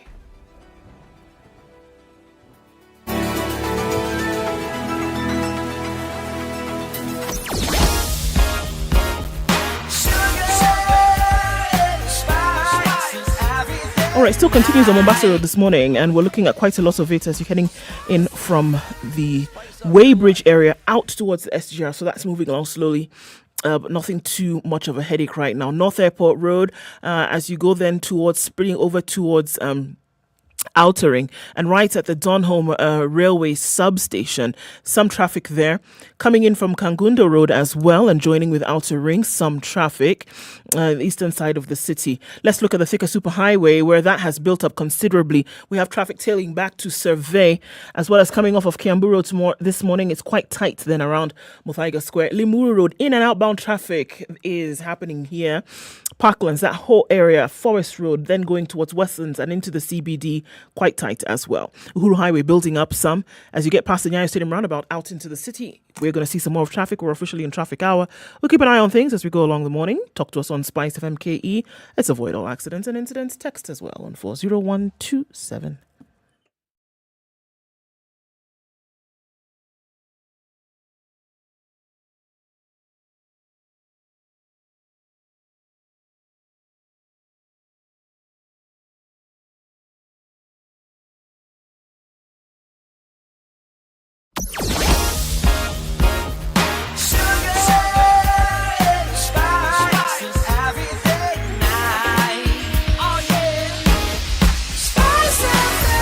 Spice up your life. Mature, intelligent talk every morning. Spice 25 minutes to 8. It continues. This is Kenya's biggest conversation, the Situation Room on Spice FM. Eric Latiff and Ndu Okoh hosting Davidson DNG Giboine, who wants to be the next MCA for Woodley Kenyatta Golf Course Ward in Kibra constituency. So, your manifesto, DNG. Yeah. What is it that you want to do? So, my campaign slogan first is Pamoja Tribalism, which is my theory of change, that together we can be the change we seek to see. I know that it's not a single man job. It takes the entire community. I'll just give you an example why. The garbage issue. It's not garbage dropping from the sky. It's garbage from our people. And if people are sensitized that they need to stop illegal dumping, and if the Nairobi County government, for example, sets up dustbins, because there are no public dustbins in the entire ward. Nairobi. At least in town, you'll see some where you can drop your cigarette butt, you can drop your chewing gum, your water bottle after, as you crisscross. But in the ward, there is none. So as you are cooling your miwa or maize, where do you throw it? So it's a real challenge. And then, in the markets, you'll find that there's perhaps one central dumping spot where once in a while, when these chaps decide to come and pick up the garbage, they do. It's disorganized, it is not periodic, and it cannot be planned for. And I feel like those are some of the challenges, and those are some of the ways that we can tackle those problems. So it's together that we can bring the change that we seek to see. So in terms of what's my campaign manifesto, I have 4 pillars. Pillar number 1 is community engagement. That means that we need to engage our people, and our people need to feel included in decision-making processes. They need to be included in the governance, in the solutions, because the solutions need to come from within, because it's co-creation, and that's how you get buy-in. Just using that example I've given of garbage. If people understand that this is your place, hii pali unatupa hii takataka, hapo ndio customer yako anapitia. Ukiharibu hii soko, watu wataacha kukuja kwa hii soko. Waende kwa soko zingine, or kwa duka zingine, na utapoteza profit. That is what engagement is about. And even things like crime, for example, it's our people that need to be engaged, and they need to be engaged with a socioeconomic angle, so that they stop the crime and they stop the social vices that trigger the crime. So community engagement for me is so important. Also because we're coming from a backdrop of tribalism. Kibra has a mix of perhaps all the tribes you can imagine, from the Nubians to the Kikuyus to the Luos to the Luyas, Kistis, Kambas, Kales. Yani, everybody is there. So we have seen in the current administration where even things like bursaries are distributed based on tribe. Na kujuana. Or even guys MCA calling chaps from the shags and saying, you know what, kuna basari, watu wa Woodley ambao wamepiga kura ya Woodley wanakosa hizo basari. That is a real situation, right? So hiyo ubaguzi, hiyo ukabila, mi nataka kukata. That's number 1. Number 2, it's socio-economic empowerment. Simply because if you know Kibra is the largest slum in sub-Saharan Africa. Our challenges predominantly are poverty and unemployment. if we can tackle socioeconomic empowerment, if we can provide that opportunity for our people, then we have a better ward, we have a better constituency, better county with improved livelihoods for the constituents and for the residents and for the voter at large. So socioeconomic empowerment is something I'm very passionate about. As I told you earlier, I've been doing Hustle Yako way before I decided to get into elective leadership. And then number 3 is health. As I told you earlier, I had begun my Punguza initiative in 2019 on sexual reproductive health and rights, HIV, AIDS, etc. And now because we're in a community setting, I've expanded that simply because now I'm not just dealing with youth. I'm dealing with wazee, I'm dealing with retirees, I'm dealing with women, I'm dealing with older men, and there are real health challenges. And health is a challenge for our community because of the really high medical bills that come from health complications. I'll give you an example. There's a case I took on towards the end of last year where a lady's brother passed on at one of our hospitals, Kenyatta National Hospital. And this guy died. He had been in the ICU, and the bill was 2.84 million Kenya shillings. Now, the family kama kawaida ni harambe, si ndio? That's number one, mheshimiwa, ni tunafanya harambe. So after the changa, I was putting the WhatsApp group tracking as, you know, asked them, mumefika wapi? They had changad 6,380. And there's even 380. I guess chomoa 20 shillings, maza. Imefika 80 bob. Out of a bill of 2.84 million. Yani, even if I was to give them 50,000 or 10 or 100K, even if I was to give them $1 million, which I don't have, because me and my young on the hustle, right? It won't clear that bill. So what do I do? First and foremost, networks. Back to the network thing that I told you. I'm a very resourceful person. Hakuna mtu sijui nchi. From police to majaji to people in government proper in terms of ministerial, the deputy president. So I made a call first to an elected leader who had told me when I decided I'm going to vie, because when I decided I'm going to vie, I called my friends who are in government, senator level, governor level, hivo, different levels of serikali, to just pick from their brains, what do you think? You know, tapping into wisdom, because there are people who've done this before, failed at it, succeeded at it. So I collated all this, and one guy told me, "Maza ukiwa na shida, utapata shida, watu watakuletea shida zao zote. Nipigie ukiwa na shida fulani ya health." Sawa. So I always benchmark all conversations I have. So I called him. I'm like, "Sasa, I'm making that call because I don't use my networks for bure. It's when I really need it." So I told him, "I have this issue, 2.84 million. Hata tukianza kuchangisha tutatoboa. Si ndio? How many people do you have who will give you 20 G's today?" Difficult. Ngumu zaidi. Ndio ifike 2.84 hatutatoboa. So the guy introduced me to somebody, and we got that bill waived. And that is leadership. Leadership is about solving problems for our community, solving problems for people who are struggling, who are vulnerable, who have no other way. Because I believe, and I've been telling my community, that this seat, MCA, is not for DNG. Sure. It's a key. So that's health. Key, that's health. Fourth pillar is socioeconomic. Sorry, I beg your pardon. It's servant leadership and good leadership. Servant leadership and good governance. And that's my fourth pillar, and that's now my promise to the people, that upon election, I'll be a servant leader, because I'm already a servant leader. And you, upon electing me, you'll find a leader who is big on service to humanity, because it's service to God. And for me, this is a legacy program. And I want to serve my people. I've been called to this because my people are in need, my people are suffering, and they need a way out. And I have offered myself to be that solution. Okay, so with those things, let me just repeat the pillars. First pillar, community engagement. Yes. You want to make sure that all decisions are made with the community, all conversations are had with the community. Second pillar, socioeconomic empowerment. Third pillar, health. Fourth is servant leadership. And good governance. When you go to City Hall and you're the MCA, how will you get this done to address the needs of the people in this vast ward? So how will you get, I can see community engagement, because that involves you going to the community and engaging the community. Yes. How do you make sure that the county government of Nairobi is discussing issues of socioeconomic empowerment for the people of this particular ward, Woodley Kenyatta Golf? So first, I've already mapped out the problems and the needs of the people through the community engagement I've done since June to present.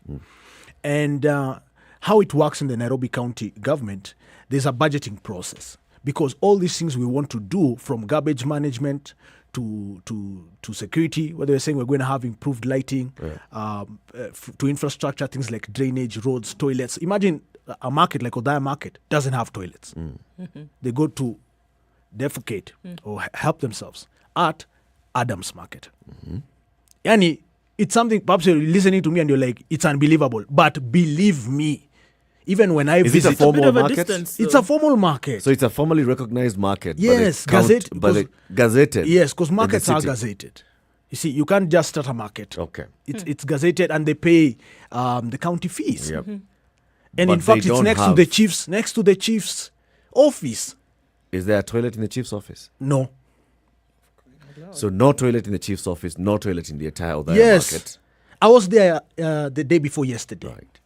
I had a meeting with the chief, and a meeting with I'm still doing campaigns, like talking to people, having conversations.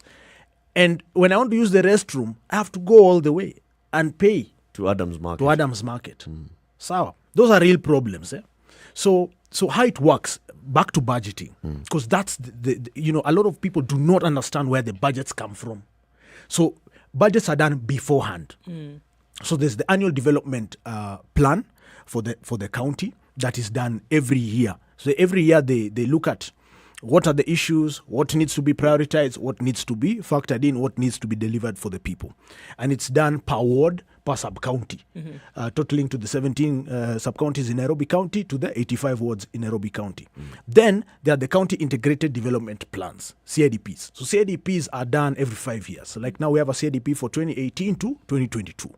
Now, the next CIDP for 2022 onward is the public participation was done before we went for the December holidays, right? It was announced by the Nairobi County government. For me, I mobilized my people to attend. I also mobilized my people to give me their views, because you'll find that people are busy. Trader ameendea mizigo marikiti. They're not going to wait for you hata to ngoja ati sub-county administrator ama ward administrator akuja wasome budget nini. So the role of the member of county assembly is representation of the people. So I have already taken up that role, because that role has an absentee MCA. So I've been, as I said, collecting the views of my community, and I attended that public participation forum. I even led the one for my ward, because leadership starts now. Leadership is about taking initiative, and when you see a gap, you rally and you take on that agenda. So we've tabled issues like the toilets, we've tabled issues of the roads, we've tabled issues of garbage management, and now you see how it happens during public participation is where you table the things or projects you want to see done, the needs, and then they go to a budgeting exercise, and then it is tabled before the county assembly. Now, by the time this is happening, there will be the regime change. God willing, DNG will be elected MCA, Woodley Kenyatta Golf Course Ward 2022. So when I'm there, I'm defending a budget that I was part of creating. I am pushing for inclusion of issues that I was part of driving. So you're already there. I'm already working, but I'm working without a salary. I'm working without perhaps a legal mandate. But my people have told me, hizi ndio vitu tunataka tufanyiwe, tusaidie. The challenges that we see, because very many people, even at the National Assembly, will talk about, I have brought in the issues of my constituents to this particular assembly. Yes. But then I'm meeting other competing interests. In your case, you'll be going there with issues of Woodley Kenyatta Golf Course Ward and meeting 84 other MCAs with other issues from their wards. How do you defend yours? How do you make sure that yours are mainstreamed? How do you make sure that when you go back to Odaya Market, you can tell them the issue of our toilet will not be in this year's budget because of all these other factors, but it will be in the next one? Latif, believe it or not, the issues in Woodley Kenyatta Golf Course Ward that represents the best mix of Nairobi. Because Woodley, you'll find the guys from the slum. You'll find people who have vibandas at, say, Odaya Market, who live in Kibera. Perhaps even in a different ward in Kibera, like Lindi or Sarangombe or Makina or line Saba. The same way you go to Kenyatta Market and somebody lives in line Saba, but shop yake ama duka yake iko wapi? Iko kwa hiyo soko. Then you'll also find the peri-urban, the middle class, the guy who lives in Joseph Kangede Estate, Ngumo, who is struggling with that same garbage issue, who is the guy being carjacked. Carjacking start at exactly 7 p.m. Yani kukiwa, there's even a schedule and a time.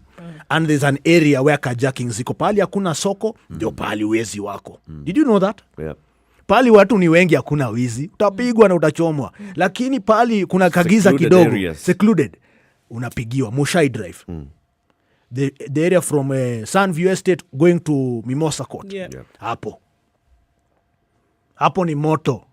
Sawa. Now, so how do you mainstream your issues? About mainstreaming. So you'll find that the issues are similar. If you go to Isili, you find garbage. If you go to Pumwani, you find garbage. If you go to Ngara, Latif today, you find garbage. The same markets I'm talking about that need development, that need improvement, and also traders who are so cramped up and they need new markets because we also need to develop new markets, urban markets. It's this, the issue is the same in all sub-counties. Perhaps you would say maybe Kilimani ward, ndio iko sawa juu imeng'ara. So there are some wards that are doing better than others. That is given. But majority of the issues, and about county assembly is about lobbying. And lobbying is about numbers. And for me, I am a people's person, number one. I'm very tactful, very strategic. You guys know me. I know how to wiggle through. I know how to build network. So about being in the county assembly pushing for issues, it is now to engage the other 84 members of county assembly to see things progressively. Because what we want as a city or as Nairobi City County is progression. It's development. There's nobody who lives in this city who doesn't want to see a clean city. There's nobody who lives in this city who doesn't want to shop in a decent place. Sure. I am a proponent for development begetting developments. Even if you start with, very little, it gives birth to more. That's just how it happens. I don't understand the formula or the magic behind it, but that's how it happens. You develop a little part, and somebody sees it, triggers development in other areas. Now, with what you've said, with your networks and even the example that you gave, is your strategy sustainable?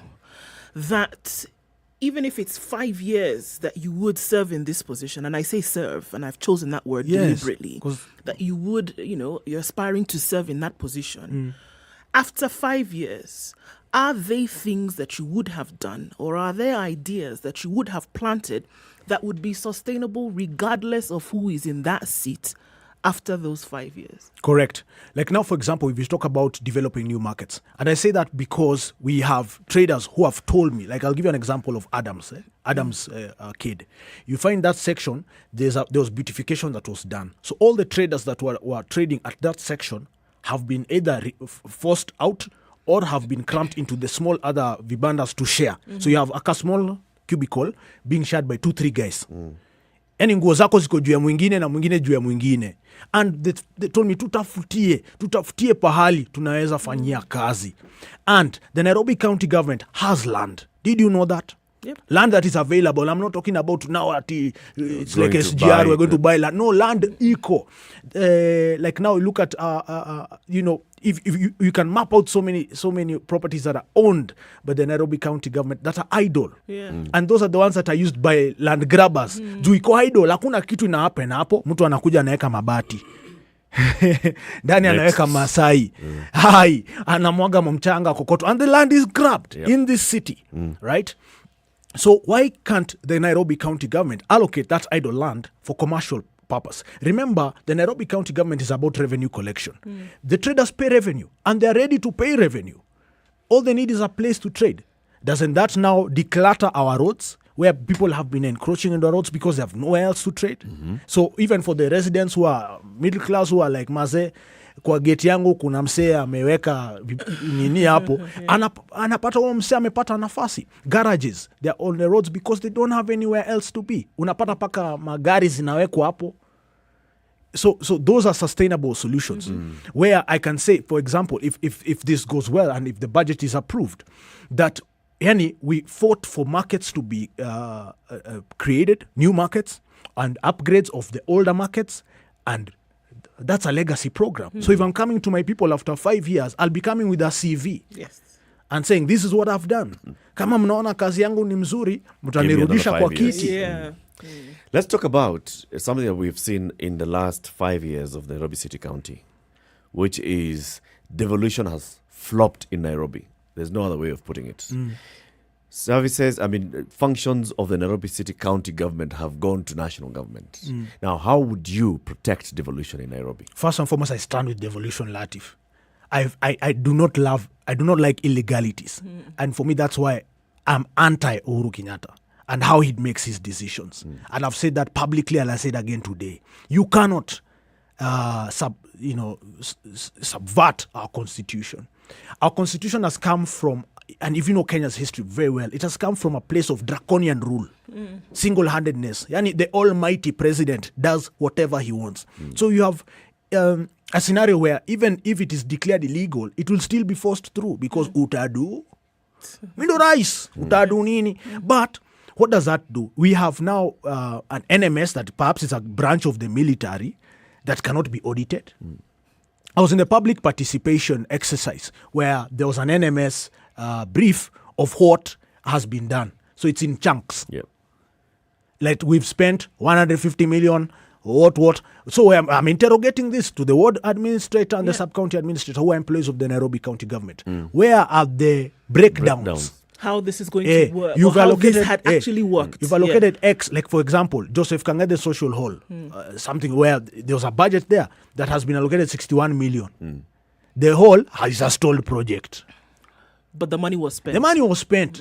It's no longer in the balance of their account. But it's a stalled project. So how it's a will you shell. protect devolution? So first and foremost, we need to go back to what the founders of and the visionaries who put together the Constitution had envisioned, that each area, each county, each zone, regional zone needs to be able to govern itself, because our issues are not the issues of the next county. Indeed. Isn't it? So first we need to revert back to the old system where we have a governor who has functions. It's pointless to have a governor, a deputy governor, and have CECs who are earning salaries and have That's CEOs. all true. You know, we had a governor. Yeah. In fact, we have a governor.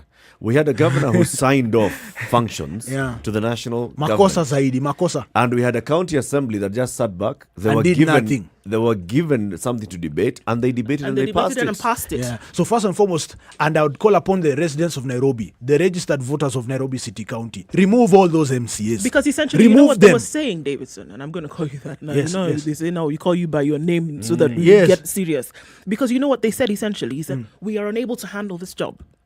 That's it. And they we are agreeing that we cannot do this. Yeah. It's such so an the question absolute then failure. also then is at your doorstep to say, you get in and the waters are murky, it's difficult, there's a lot of politics in there, it's ugly. Will you be able to withstand it? And these things that you say today, you will be saying them at that time. You will not be unwavered in your position. Believe it or not. Because that's what happens. I'll give you an example of how I am true to my north. Do you know I am Uhuru Kenyatta's strongest critic? Why? I participated in campaigning for him in 2013. I am on record wearing a TNA shirt, traversing the country as the lead MC for the Dunda na Uhuru campaign. I know exactly what that manifesto was because I stood in the dust, in the sun, sweating, talking to Kenyans countrywide. Selling it.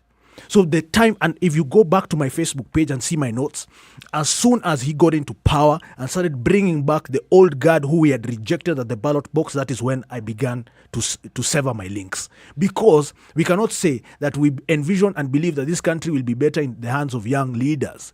And then the first thing is to return Kinasamu Nyeri and giving youth positions to Mudi Awori. We cannot do that. We cannot do that. That is lying. That is cheating the people of Kenya. I stand for truth. Whether you'll give me a position, give me money or not, sijali. I stand for truth. Let's wrap up. And I will defend the people of Nairobi Latiff. So and I'm ready for those murky waters. You want to be the MCA for Woodley Kenyatta Golf Course Ward? Yes. That starts from Upper Hill, like we said, going into Kenyatta National Hospital, Mbagathi, Kenyatta Market, Race Course, up Prestige, up Adams Arcade, up Jamhuri, all the way into the Dagoretti Corner Met. Speak to those people in 30 seconds.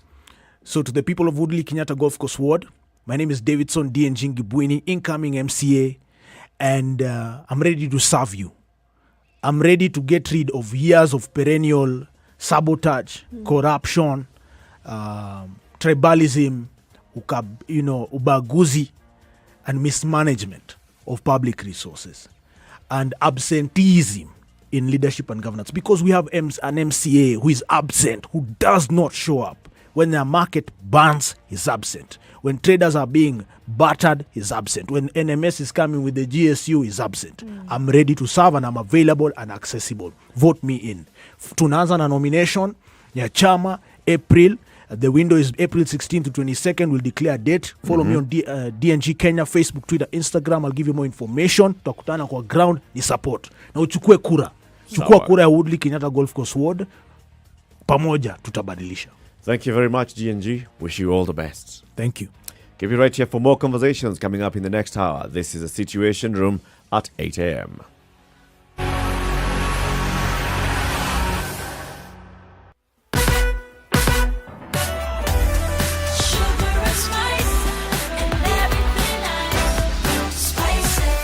Spice up your life. The SpiceFM Newswire is brought to you by InDriver. Choose your preferred driver, mode of transport, and negotiate your fare to your destination for a safe, comfortable, and affordable trip only with InDriver.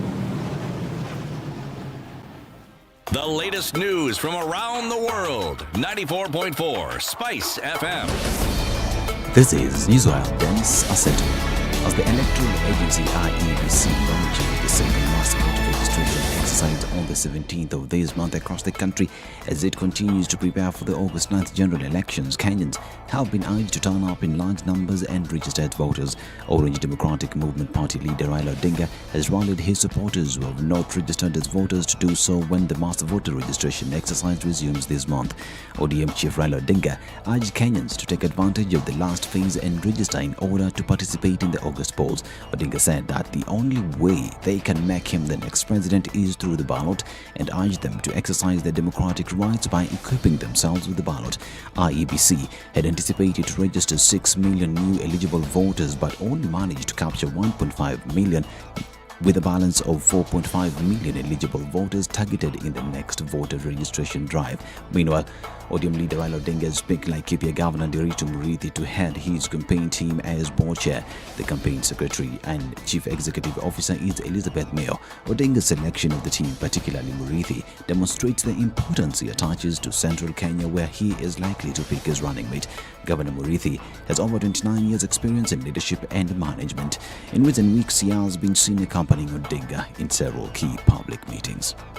The Council of Governors has called on the National Treasury to fast-track the disbursement of the outstanding balance of 42.26 billion shillings equitable share to ensure smooth service delivery in counties. The Council's chairperson, Governor Martin Ombora, said that devolved units have so far received 140.89 billion shillings for the 2021-2022 financial year. He, however, pointed out that there has been an improvement by the National Treasury on timely exchequer releases to counties as compared to the previous financial years. Now, expectant mothers and young people between ages of 15 to 18 years are eligible to get COVID-19 booster shot. So far, 23,939 booster doses and 10.3 million vaccines have been administered in the country. The uptake of the second dose among those who received their first dose is at 56.1%, with the proportion of 15.9% adults having been fully vaccinated. This as the country continues to put in place measures that will prevent spread of COVID-19, with key request being that anyone who is eligible for vaccination to go get inoculated. Police in Thika East Sub-County are investigating an alleged kidnapping incident of 4 children in Gatwanyaga area. The children aged between 7 and 11 years who later managed to escape were allegedly abducted while playing outside their residence before they were sprayed with a sleeping dose and bundled into a car. The 2 boys and 2 girls detailed how they were blindfolded and their mouths, hands and legs tied up, put into a car and driven for about 4 kilometers before they were bundled into an abandoned room near Makongeni Estate, where they found 3 other children. According to one of the children, She woke up hours later and saw the room with the two windows, one of which had been covered with a piece of iron sheet nailed to it. While confirming the incident, Area Deputy Sub-County Police Commander Muthui said investigations are underway, further asking parents to be vigilant about their children's safety. Kisumu County has completed its first pilot project of constructing a biodigester at the Ahero Vocational Training Center in Nyandu Sub-County to promote the use of biogas technology and access to clean energy in a drive to combat climate change. The project, through funding from the European Union, aims to demonstrate that biogas technology offers safe and environmentally friendly ways of waste disposal and recovery, hence creating a climate-sensitive environment. The biodigester converts animal waste into high-quality fertilizer used for agricultural production and clean and renewable gas for cooking, lighting and running small farm equipment. The Kenya Human Rights Commission has moved to court under a certificate of urgency to challenge the move by insurance companies to increase motor vehicle insurance premiums by up to 50% starting this year. The petition lists the Insurance Regulatory Authority as the respondent and the Association of Kenya Insurers as an interested party. KHRC wants the courts to issue conservatory orders suspending the increase of premiums as well as the decision to exclude motor vehicles which are more than 12 years old or valued at less than 600,000 from comprehensive cover. The human rights body argues that as motor vehicle insurance is mandatory, the decision by insurance companies is discriminatory, unjustified, illegal, and a violation of consumer rights. This is Newswire. I'm Dennis Aseto.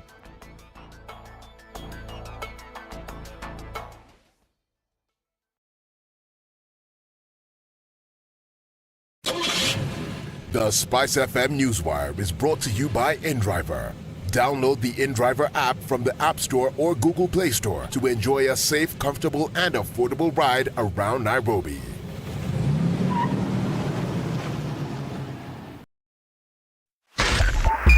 .5 Spice FM, Kisumu. The Southern Bypass is taking a hit this morning. Don't know what's going on there. Maybe you want to let us know just in case you see it. Something happening there that's clogging up traffic, and this is coming off of Mombasa Road and Likoni Road as well. So let's take a look at that one, where North Airport Road then spilling over to Outer Ring. There's an issue there. Langata Road piling up a little bit here and there, but nothing too bad. That particular construction seemed to have come to an end, and so that part has been moved away from, so it's not too bad. But this whole Lusaka Road nexus going towards then Langata Road, connecting with Uhuru Highway, some traffic in and out there. We're looking at Uhuru Highway also getting packed. The Thika Superhighway this morning, quite packed as well. Hasn't let up. We're looking at the drift then towards Pangani, coming off of Kiambu Road. Limuru Road, very, very busy this morning, coming out of Parklands as well. It continues. First, second, third, fourth, Parklands Avenue. There's a lot of drama there, as well as it coming off going towards Westlands on the Waiaki. All right, we're in the middle of traffic hour and it's Thursday. Let's keep an eye on things this morning. Help us out with what you see. SpiceFM KE on Twitter. Text on 40127.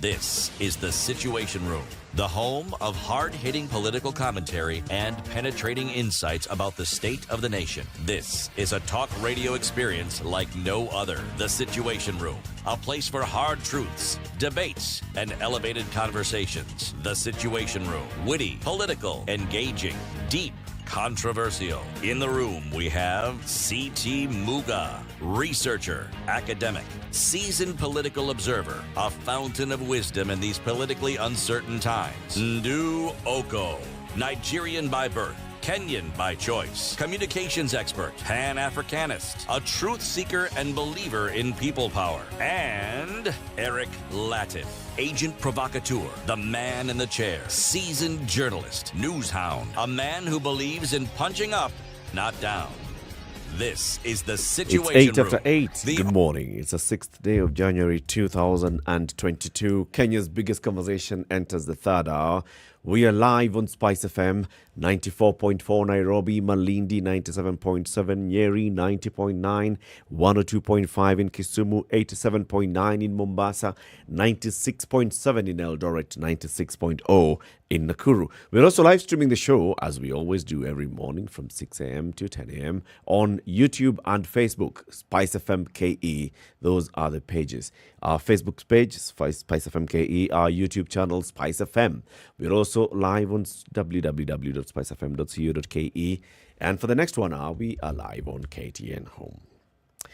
It's Eric and Ndu Okoh. CT Muga is recharging his reserve batteries. He'll be joining us next week, God willing. I have the day's proverb. It's a Somali proverb again. Even the brave are scared by a lion 3 times. First, by its tracks. Again, by its roar. And lastly, face to face. Even the brave are scared by a lion at least 3 times. First, by its tracks. And then again, by its roar. And a third time, when they encounter a lion face to face. Yep. It doesn't matter how brave you are or how much of a coward you are. You too will be rattled. Those 3 instances, and that's a lion we're talking about, you'll have issues. So we've been talking about schools reopening the last couple of days. Schools reopened from Tuesday and into yesterday, into today. Yes, we have already seen, say, those schools that had closed earlier because of student unrest, the rules that had been imposed by schools administrations on reopening and readmission of the students. Some schools have said, if you want to come back, you must come back with your parent, accompanied by a parent. You must pay for repairs of the damages that were done to the school facilities, dormitories, in many cases, in some cases, some classrooms. In cases, for example, some schools where they've said students were asked whether they'd like to stay, please stay in school. And they said, we want to go home. And we conducted a sort of a referendum in school. And we said, will as many as of a similar opinion say aye? Some 300 and so students of, is it Upper Hill, who said, we want to go home. Yes. Some 1,000 said, we want to stay until we close. So those that said they want to go home have been told, don't open with the others. You come a week after with your parents. Students of Maranda High School. Maranda had 2 cases of dormitory fires last year. They went home on December 5th. When they're coming back to school, Maranda High School administration has said, one of the things that we want is you come with your parent. And secondly, you come with a negative drug test. To show to us that you are not under the influence of drugs by the time you're reporting to school. You have actually gone through a drug test, which shows that you have not tested positive for drugs. Now, that is raising some serious furore. And this morning, there's a story. Stop forced drug testing in schools, CS Magoha is told. Parents, teachers, lawyers, and counseling psychologists have expressed shock at the ongoing forced testing of children, with indications that the matter might be heading to court. Experts argue that the exercise that began at Maranda School in Siaya County and which has been backed by Professor Magoha is an abuse of children's rights and an affront to privacy of the learners. Lawyer Ken Echesa says the matter would land in court. This exercise violates various sections of the Constitution that touch on right to privacy, children's rights and discrimination, and they must be stopped. It is a necessary intrusion on children's lives. He says mandatory tests, even with negative results, could unlikely affect children's behavior and character. The government should engage the parents and children to voluntarily participate in this exercise. It must be aimed at helping the children, not to victimize children. The Kenya Union of Post-Primary Education Teachers, KUPPET chairperson Omboko Milemba, who's also MP for Emuhaya, says this act is unprofessional and illegal. It's not in line with training of children. It violates the Children's Act and it must be stopped. It's interesting because if you look further down in a counseling psychologist by the name of Faith Nafula, she said mandatory drug tests for students was not a solution to indiscipline. She said the exercise would only reduce or control the students from taking the drug so that they could access their school, right? So in order for me to be in school, I have to then present a negative drug test, right? You do not have to be taking drugs for you to exhibit indiscipline, for example. I could be an unruly person and I don't take drugs, but it doesn't stop me from being unruly, essentially, is what she's saying. We have other forms of indiscipline in schools, like bullying, that are done with sober boys and girls. Sober now, in terms of drugs. She said a negative drug test result does not also mean the student is fit to access their respective school. There is more to that than just testing. The students might have their own reasons as to why they are burning schools. Substance abuse may contribute to their malbehavior.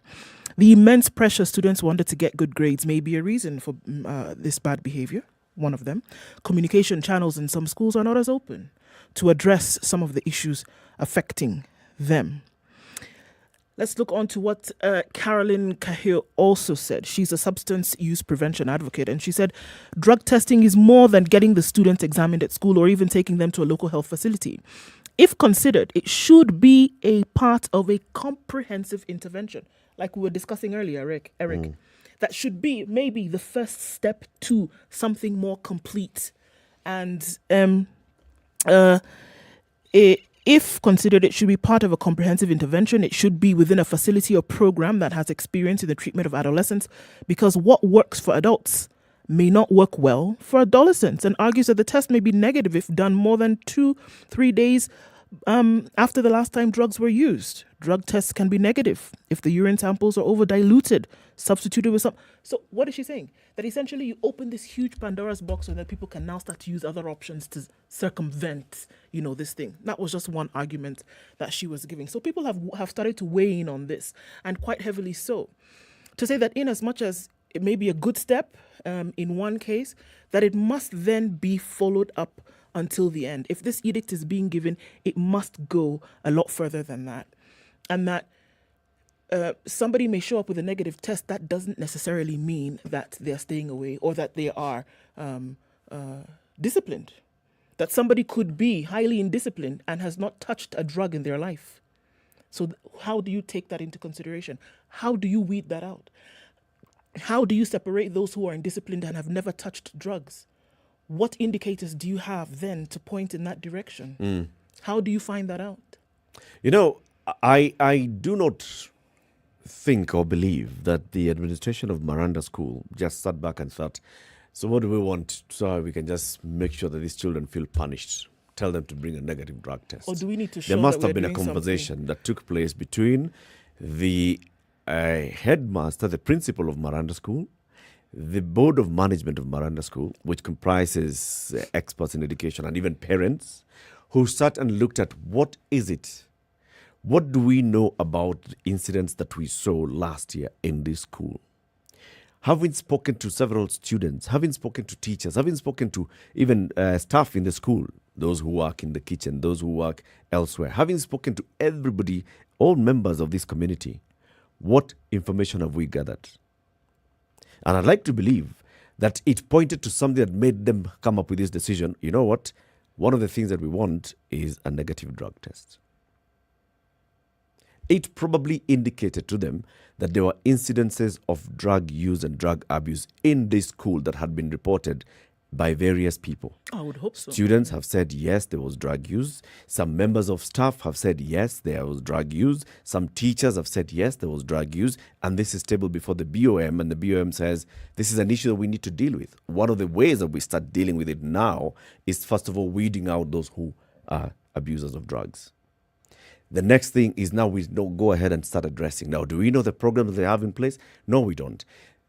I agree that just looking at what we are seeing in Miranda School, looking at what we are seeing in these other schools, we are not actually hearing from the ministry a proper plan of how to address what happened to schools last year. Because it was widespread. It cut across the entire country. And I have not heard anything that says, so this is what we're going to do. This is what we have had meetings with all the school principals, and we called the principals together and we told them, this is what, tell us what you're hearing from your schools. So let's address this. This is what we're going to do. Let's roll out a program that addresses this. We have reports that have been prepared before, after previous school unrests. So this can be implemented immediately, or this is how we can start implementing some of these reports. We're not hearing that. And short of that, everybody has a right to question, so what are you doing? So what does drug test do? how does it address the incidences of unrest that we saw in schools? Is this about communication in the school? Is it about bad behavior because of indiscipline in schools? We are not hearing any of that. However, I stand by, if I see Miranda School saying this, we want this, there must be a reason. And we know very well, we can bury our heads in the sand. We know very well that there is issues of drug abuse in various schools in this country are rampant. Sure. And those need to be addressed. And I've got to find a ways of addressing Sure, them. I'm going to stick to that point that you've raised just now, is that what brought all of this about, right? Even until this point that now we're having a debate about whether to test or not. What brought all of this about was this unrest and indiscipline that we saw in schools last year. But who is talking about that solution? Nobody. This now seems to be a stopgap measure to that. That, all right, you partaking in drugs, as this one example, could then lead to the indiscipline that we saw. And it's cool, it's fine, because it could very well be an indicator. But again, maybe there are plans. I pray that there actually are plans in place and that people are sitting down and are coming up with ways in which to deal with this. Because if not, last year was not the first time that you saw this unrest. Maybe the fires have simmered down now. Last year was not the first time. Last year will not be the last time if these issues are not addressed. You will test for drugs today. It'll become something tomorrow. If we are not dealing with the root cause, because if you ask me, what are we doing right now? We're treating the headache, we're treating the sniffles, but we're not looking at the problem. And the problem may not necessarily be just one. There could be several across the board. It could be teachers' involvement. It could be administration involvement. It definitely is student-learner involvement. How are you looking at the issues that are bringing up all of this? It has not been addressed. What we are saying is that now people misbehaved, test them for drugs, and now maybe we'll see how that will fix the problem. Not necessarily. I do agree that those rogue elements must be dealt with, because I do agree that there are criminal elements in all of this. It must be dealt with. But are we looking at the issues and dealing with them comprehensively? Because if that doesn't happen, these fires that you saw last year, they will continue. Absolutely. Let's listen to, this is what Professor Magoha was saying when the school unrest was at its peak.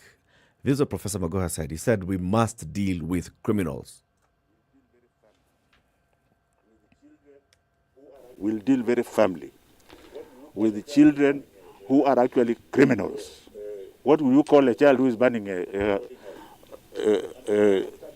boarding school, a boarding house? And the answer starts from home. The answer starts from home. So I'm urging the parents, including you, I'm a grandparent, can we spend time with our children? Where we so take them through the university. We must start from somewhere. We must start from home. We must deal with these criminal elements in our schools. We have very many reports that have been done after this. Some looking, we've had reports. We have a report in this country that looked at devil worship in our schools. Indeed. And it established that there is indeed some funny things that happen in schools that could point towards devil worship in Kenyan schools. Okay? Have we addressed that? We didn't. Have we looked at what the other causes for indiscipline are? We haven't. Now, many times, because we love our children so much, we ask ourselves, so what is it that's happening in schools? We want now to add in into very many other reasons so that we can mask some of the basic reasons. There's a basic reason of indiscipline in our society, in my opinion. And that is playing it out in schools. We are seeing students behaving the way they are students. We see universities behaving, colleges, high schools now, people behaving the way they are behaving. There's some indiscipline in our society. Now, we deal with that, we look at it, and then we start now looking for excuses. But do we go to the root cause? The root cause could be because there's no communication. The root cause could be because of this and the other. We look for other root cause. Why don't we just address this issue and say there's indiscipline, and let's address indiscipline? And that's why I sit back and I say, in fact, I'd like all schools to roll out this plan. Test for drugs for everybody who's reporting back to school. Let's start from there. It serves us two things. One, it's a deterrent. Those kids who do drugs, check, cases like Odhaya, where the DCI is actually investigating incidences of drug use, not just drug use, but drug trade in school. Search everybody when they're coming into school. That happens in very many schools where students are just told, remove everything from your bag, put it here. Many times, school administration is just looking for extra food grab. In this particular case, we're talking about drugs. Do that as one step, but it's a beginning of something. Now, I also demand that there should be a proper plan that comes from the national government, from the Ministry of Education, that says this is how we are going to address the issue of drug use and drug abuse in schools, or the issues of the recent spate of indiscipline in our schools. We need to have a proper plan, program. The thing is that this has been going on for too long. Yeah. It has been going on for too long not to have a lasting solution. It has been going on for too long for you to then come in and do one thing that appears to shake people up for a period of time before the same rogue elements figure out how to circumvent the system. What did this lady say? This psychologist said, people are going to figure it out at some point. If that's a stopgap measure that you're going to use without having a comprehensive solution to this thing right now, not later, not 3 months down the line, because soon enough, guess what? People are going to realize that, okay, hold on. It only lasts 2 or 3 days in my system, right? So I'm going to find a way to figure it out. I'm going to botch a test. I'm going to botch a result. If I really want to be in your school and I realize that it's a test that's going to keep me out and a positive test is going to keep me out, I'll figure out a way to circumvent the system, which is why she is saying, and why I agree, that the comprehensive solution needs to come along with that. Should we find that this is an overwhelming percentage of drug-positive students in school, that also points to a different issue as well. When you look at even people who are taken to prison, the hope is that there will be restitution and restoration. You can't escape the how. You can't escape the inherent why. So even as you do this, without having right now a program in place, just as you're saying, for how are we going to move beyond step one, then you leave it for some months to simmer. What do you think people are going to do? If we're saying this indiscipline that we are saying right now that is causing the problem, people are going to find a way around it. That's why I'm saying I'm hoping that somewhere in the corridors that somebody has already come up, that we've come up with something to say, you know what? This is how we are going to deal with this thing. It has happened for too long. It's something that has been a problem for decades. In the country and continues to be one. It has happened too long to just have one stopgap measure without step 2, 3, 4 in how we're actually going to deal with this thing. And it's, guess what? You know what? It's okay to say right now, this is a problem. We don't know exactly how we are going to handle it, but we need as many people. And that, you see, because we are not seeing a bigger picture or a bigger plan, I don't see why that would justify saying stop the small plan. Because what I'm seeing here is people saying, bringing in these issues of it's unconstitutional, it goes against the children's rights, so it's not going to have to bear any result anyway. What kind of impact is it going to have? So let's go to court and stop it. So you go to court and stop it, and then what? I'm sitting back and I'm thinking, we are fighting something that's being implemented now because we are not seeing the bigger picture. Yes, we should see the bigger picture, but no, we should not stop what is being done now. We should not talk about stopping what Miranda School has decided. This is what we want to do. We want to have drug tests done on all our students as they report back to school. Because when we say let's go and stop it, then how do we solve the problem? Yes. See, the thing is also... People will find out. Yes, people will find out. People will find ways of circumventing. Various malls right now are asking you to come up with a message, show that you've been vaccinated. Do you know the conversation that's happening? But people will find out ways of coming up with a message. Yeah, people will find out. But how many people are going to go to the extra length of trying to find out? It's a deterrent. It helps to show that the people who are within that mall at that point are people who have been vaccinated. I don't completely support this whole idea of vaccine mandates in this country, in whichever form it comes. But saying that people can find a way of circumventing this, so we should not roll it out, I don't think it's a good way to go. I don't think people that's the will only find reason. a way of breaking the law. So that doesn't mean that we should not have a law. It's just an example as an element of a factor whereby, this is one thing that could happen. But what I'm saying is, if at this time where this is being put, because of the fact that it's happened for so long, and look at the spate that we saw, right? Did we ever see it as bad as we did in 2021 between October and December? Did we see it as bad that there was one today, one tomorrow like that?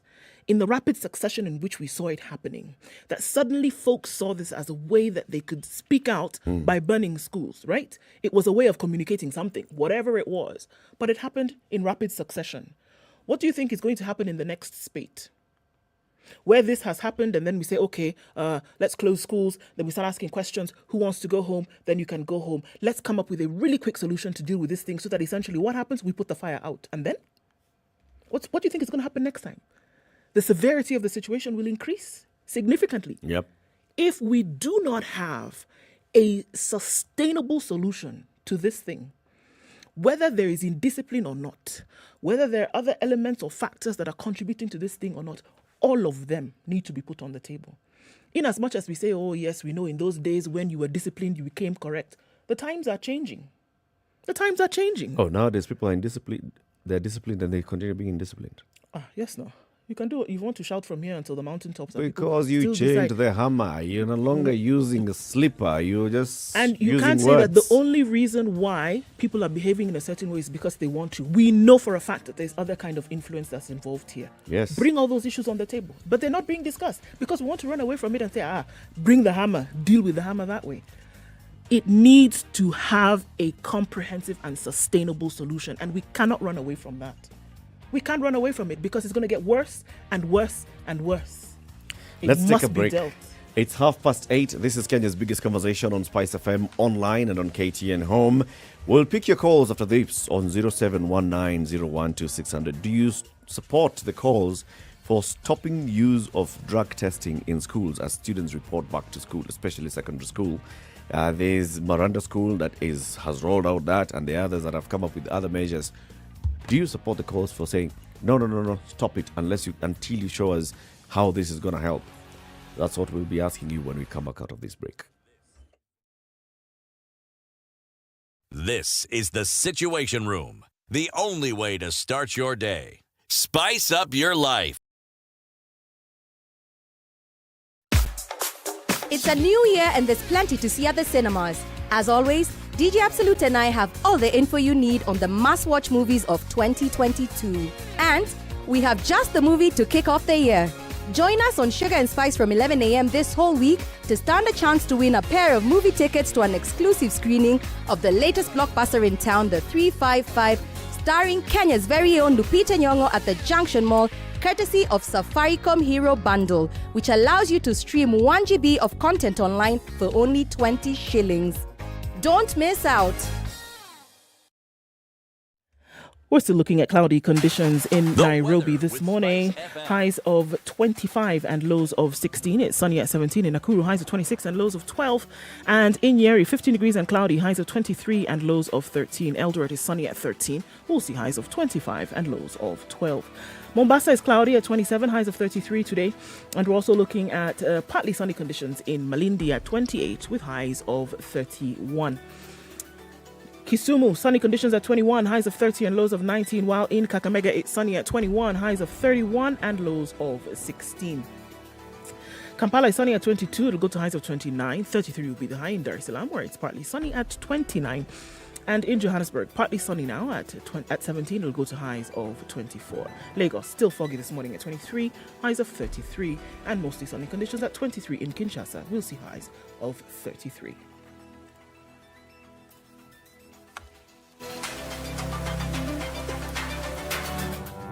I hope you don't believe that Hustler is a poor person. Hustler is a person who is making a living through hard work. The group of leaders we are having now, Kenyans, listen, the chemical composition is the same.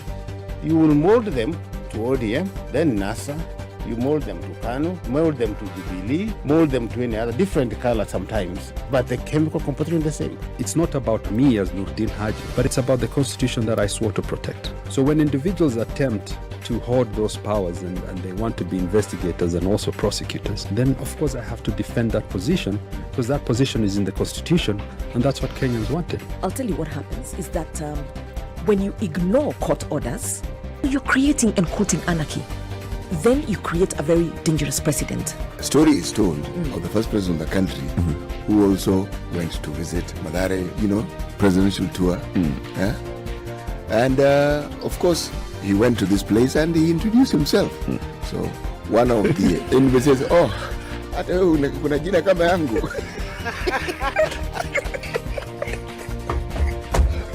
The Situation Room, Kenya's biggest conversation. All right, still continues on Mombasa Road in bits and pieces here and there. Southern Bypass cleared up, what that hiccup was. We are now breathing and we're all right. Uhuru Highway, however, that has clogged up just a little bit. Langata Road also feeding off into the city. Jogoro. How many times did I call your name? What's going on? Since Monday, a lot of traffic here, in and outbound, spilling over onto Landis. Kamkunji, not so bad this morning. Haile Selassie also taking a break. What happened or did not happen on the Thika Superhighway is happening this morning, and traffic is hot and heavy. We're looking at it also coming off of Kiambu Road, and it still continues on Limuru Road this morning. All right, so James Gishero, still a thing. Coming out onto Wayaki Way. Red Hill Link Road will save y'all this morning. Use it. SpiceFM KE on Twitter. Talk to us there. Text 40127.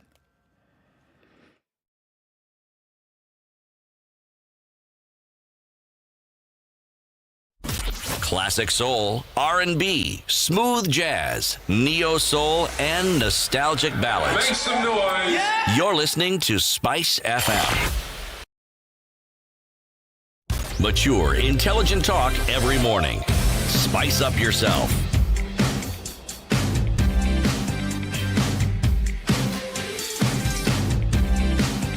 25 minutes to 9. This is Kenya's biggest conversation, The Situation Room on Spice FM, online and on KTN Home. With you this morning is Eric Latiff and Ndu Okoh. This hour, we are discussing the issue of drug testing for students. Do you support drug testing for students? 0719-012-600. This is an issue because Miranda School has decided that for the students that are reporting back to school, all of them need to turn up to school with a negative drug test result.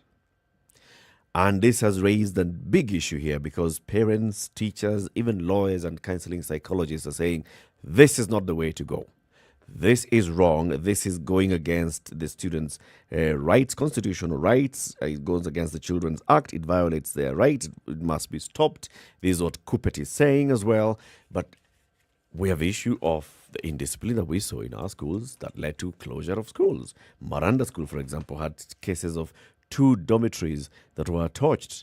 A spot check yesterday revealed that the school was conducting a rigorous readmission exercise for other students after the troubled second term that saw 2 arson incidents, one of which culminated in the burning of Boaz Owino dormitory. So, this is the issue we're discussing. So, we are not exactly privy to what else Miranda School has planned to do, for example, to deal with the cases of the indiscipline that we saw last year.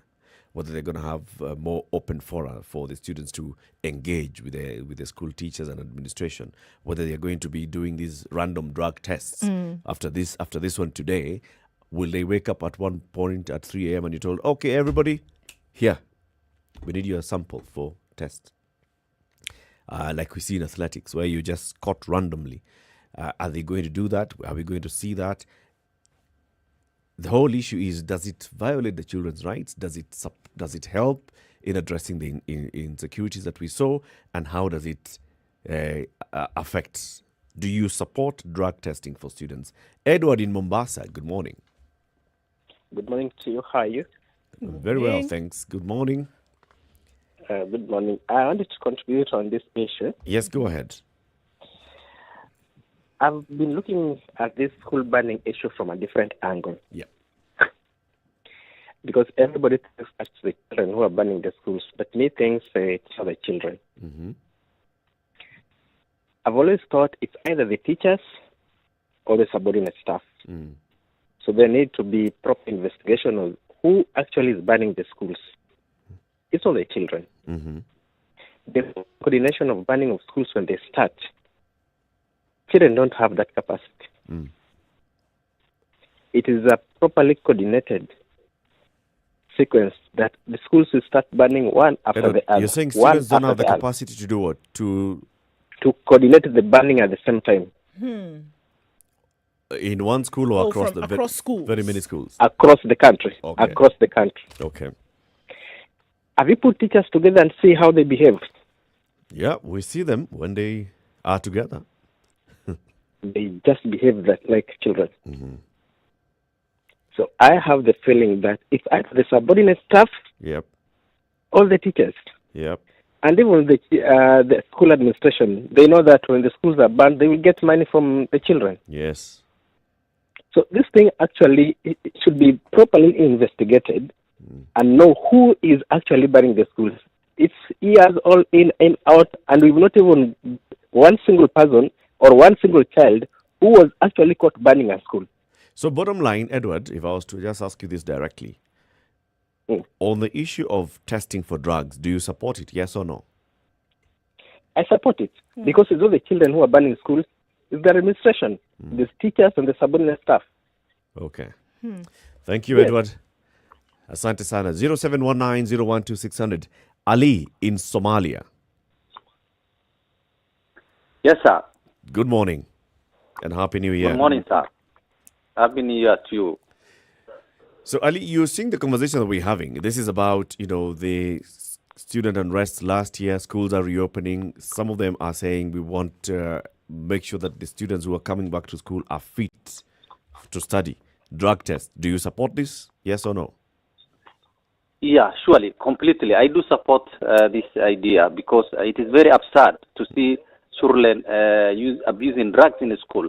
It gives the administration a hectic time to deal with such a student. That's why you are seeing a lot of arrests in the schools. And it's not even good because I'm very sure these are few students and they end up spoiling others. Yeah. I have students in secondary and I'm really bitter because I do support the Ministry of Education, Mr. Muga, to stand firm. But you see, there is a touch between the TSC and also the ministry because the ministry is giving directives and the TSC is not punishing this if even heads. They end up hiking price. That's why there is mismanagement. But he needs to stand firm and deal with this, this drug abuse. It's very unfortunate. If these psychologists and these lawyers say it's a child abuse, but you leave children abuse drugs at schools and spoil others. We can't allow few elements to spoil other students. He needs to stand firm and deal with this this issue. Family. This is a very big menace. Thank you very much, Ali. Where are you calling us from this morning? I'm calling from Mogadishu. Mogadishu. Yeah. Have a lovely day. Thank you, sir. Thank you, sir. Nduko in Ugenya. How are you? Very well, thanks. Happy New Year. Happy New Year to you. Student unrest, what do you say? I want to support the Minister of Education. One, as an investigator, one thing that I would want to tell you, anything that touches a situation or moment needs re-examination. And people are only seeing the position of the ministry to investigate drugs. But you see, when a medical examination is effected, it is going to reveal a lot of things, square behavior, study of mind, and also now that one can be compounded as to behavior, what influences, probably the drugs. Is it just about behavior? Because all of us were in a boarding school. I'm speaking like an old boy in Maranda High School, where I also served as a captain. We had traditions in that school. Were there cases of indiscipline during your time? Well, during our time, there was no much indiscipline because one of the things is that we had very good teachers. And I think the headmaster then, we had a tradition where somebody who was succeeding as the head of school was to come from a career office. And he would develop to a deputy, or he would go and serve in another school, then come back. Yeah. This one happened up to Mr. Owino, who left the school before these other changes when the Minister of Education took over. So I think what the ministry needs to do is to have a case analysis and somehow isolate school by school. Okay. With its tradition in terms of also admission, because one of the things that I would tell you as an investigator that is bringing problems, there is over-admission, and this over-admission is not controlled by the Ministry of Education. This now, the parents sometimes influences admission in those schools with the students who do not meet the merit. Okay. In admission of those schools. Those are the things that I think needs to be studied first. Sure. Broadly. Broadly. Yeah, broadly, and then from there we can have a proper analysis, knowing what and what. Because you can't tell me that you can be admitted in a national school.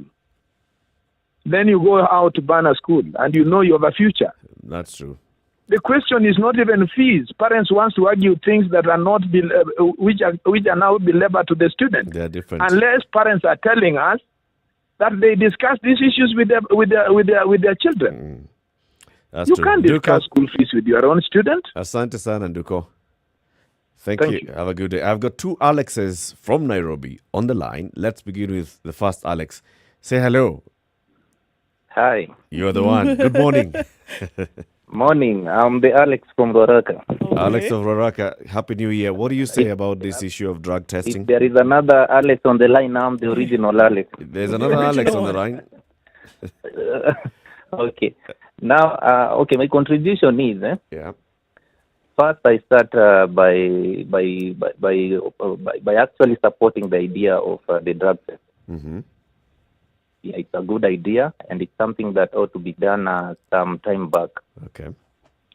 Yeah, and the way they are doing it, it's also very good because they've given the responsibility to the parents. Yeah, go and test your kids outside there, and then come with them to the school. Yeah, otherwise it could have been again another burden to the school in terms of blames. Sawa. Thank you very much, Alex of Roraka. Okay. The second Alex, good morning. Good morning, sir. How are you? I'm fine. Yeah, I'm from South Bay. Okay, Alex. My take is this on this issue. I really feel we need to look at the quality of management of schools. I feel there's a very big gap. I'm a parent, and I've been a parent for some time. I've had several kids in high schools, and you look at the head teachers, the PTAs. Like there was one school I had a kid, and our class rep happened to be a teacher from a neighboring school. And from the conversations, even on WhatsApp, you could decipher some. The class rep was always on the side of the administration, as in you would feel uncomfortable in the way everything was being explained.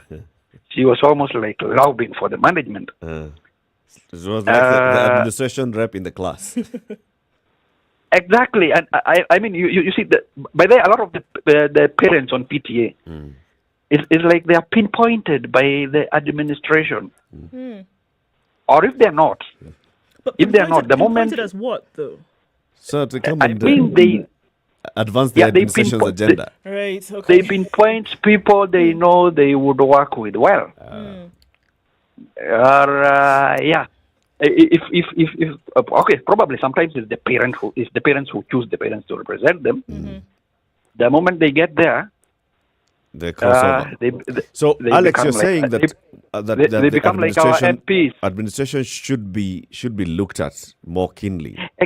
Exactly. Management of schools should not just because a teacher has been teaching very well and all that. I think it should be almost a specialty, as in managers should be people who can manage the staff and the students, and bearing in mind the age of the students, the stage of their life. They are at a stage where the blood is, as they say, literally hot. We probably need people who can handle that, because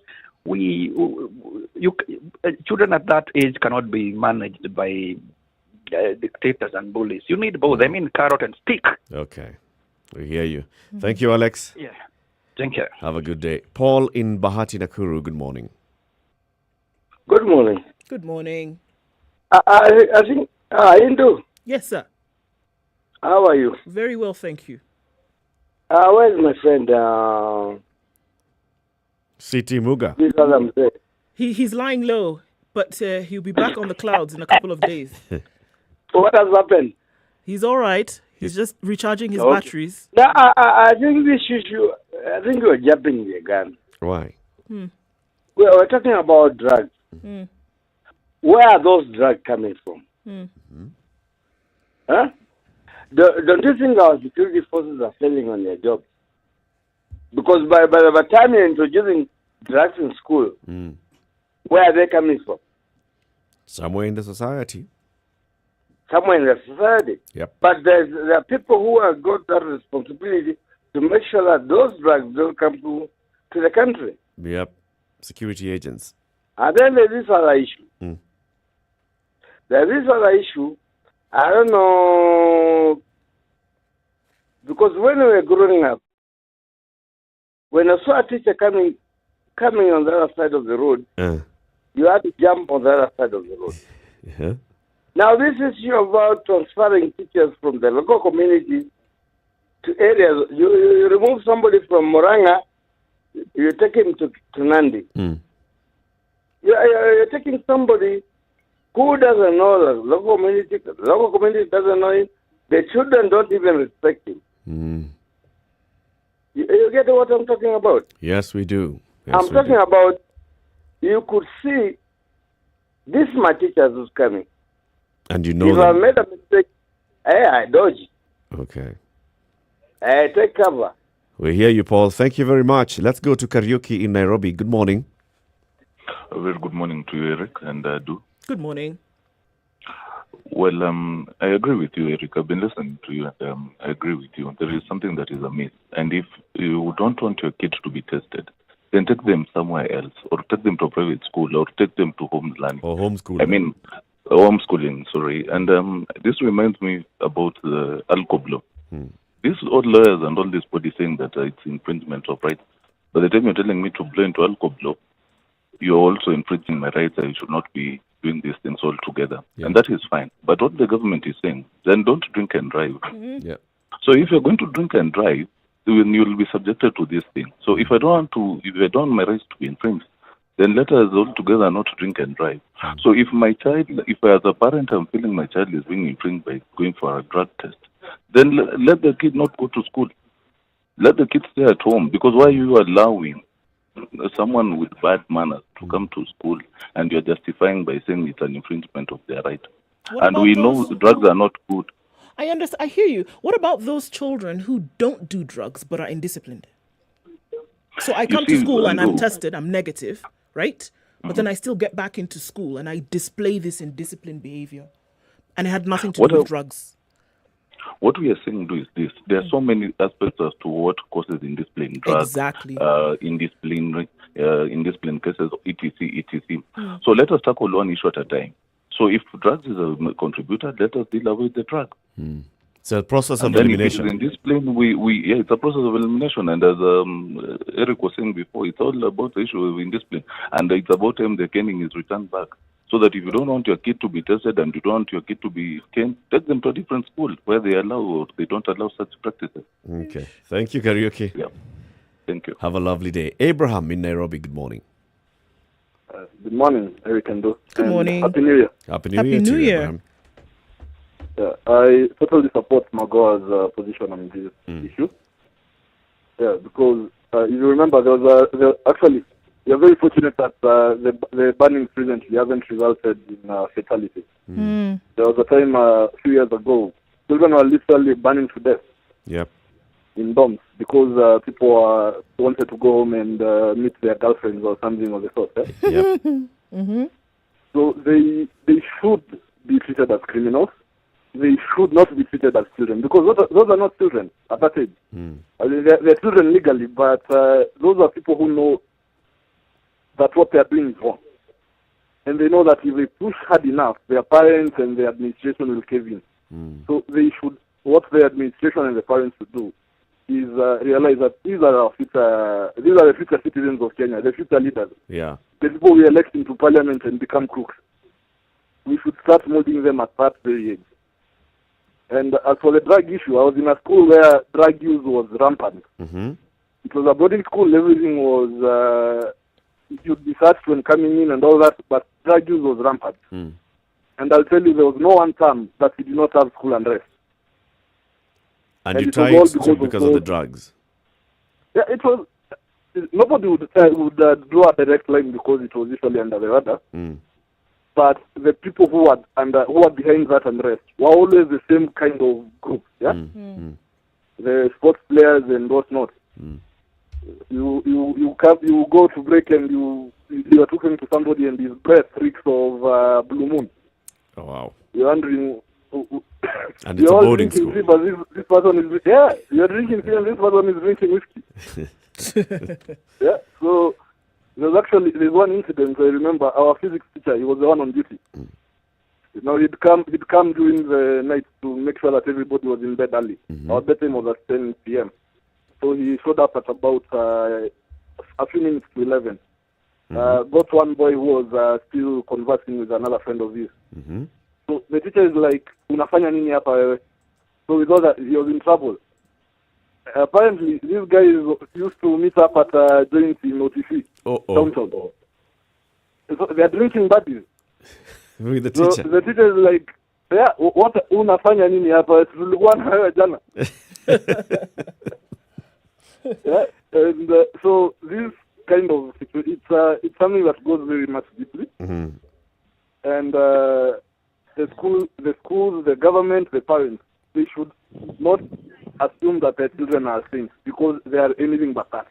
Okay. Thank you, Abraham. Asante sana for your call. Thank you. Let's cross over into Mombasa. Ali, Happy New Year. Happy New Year to all of you. Happy New Year, Ali. Hi. There are two things that we are supposed to discuss over here. One is the supply and the other one is the demand. Here we've discussed how the demand is destroying that area of learning and whatever. How about the supplies, which is the outside forces? How do these children get into drugs? How do they get the drugs, accessibility of it? And how are they available? First thing first, we need to know these kiosks that are around the schools. How are they? Because some of these drugs are being kept in those candies and whatever that they go inside over there. The second person that is making sure the drugs are getting is the perimeter wall, that is the security. And who is in charge of that security matter? The third person is what Mago has asked to do. It is the parent. Knowingly that your kid is having drugs, what were you doing before that? So those are the things that we should look into further. Okay. And then we see the caning and whatever disciplinary measures and whatever the drugs eradication will happen. If you talk of supply and demand, that will be better. If we talk only of the demand and punishing the demanders, then who is the supplier going to punish? Right. That's true. Thank you very much, Ali. Thank you. Asante You're sana. welcome. So has addressed the entire value chain. Isn't it? Isn't that what it has been said? That it has to be complete and comprehensive across the board. Because you deal with one part and then these other parts are flourishing elsewhere. That's it. Let's deal with it. I say what Miranda School is doing is based on some information that the administration and the board of management has on what's happened, what caused the incidences that they saw. They must be based on their own wisdom. If there are very many other schools like the ones that we are seeing, the DCI is investigating cases of drug, also deal with those ones. Abraham is telling us he was in a school where the issue of drug use and drug abuse was rampant. Everybody knew that so-and-so, they have access to alcohol, they have access to drugs, they leave the school, they meet up with our teacher outside. So if all this is known, it needs to be addressed. But also address it holistically. There are so many other reports that have been prepared in the past by task forces established by the government, and the ministry has not implemented them. Indeed. Roll out a program to address our education crisis, because we do have a crisis. There's something wrong. For something that has happened, with the regularity that this has happened, with and over time, it can't be. For so long and then so regular, and then you've increased the severity of it in a very short time span. In 11 weeks, how many schools around the country were burned? And then you sent children home, and then there's a loss in terms of the syllabus. Yeah. What are you doing? Let's say goodbye to our audience on KTN Home who've been with us since the top of the hour. The conversations continue on SpiceFM up to 10 o'clock. You can switch over onto SpiceFM, SpiceFM KE, Twitter and YouTube, and also on Facebook as well, and SpiceFM around the country. A very good morning to you. This is Kenya's biggest conversation. With you in the studio this morning is Eric Latiff and Ndu Okoh.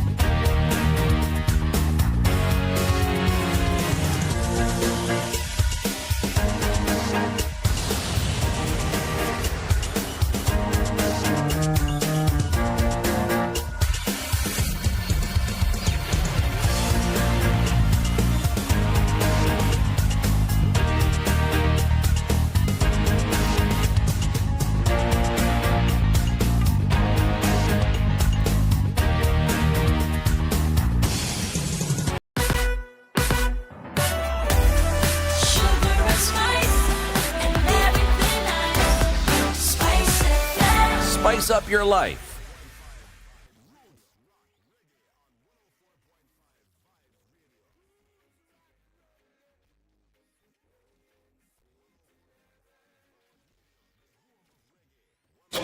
The SpiceFM Newswire is brought to you by InDriver. Choose your preferred... The latest news from around the world. 94.4 Spice FM. This is Newswire. Dennis Aseto.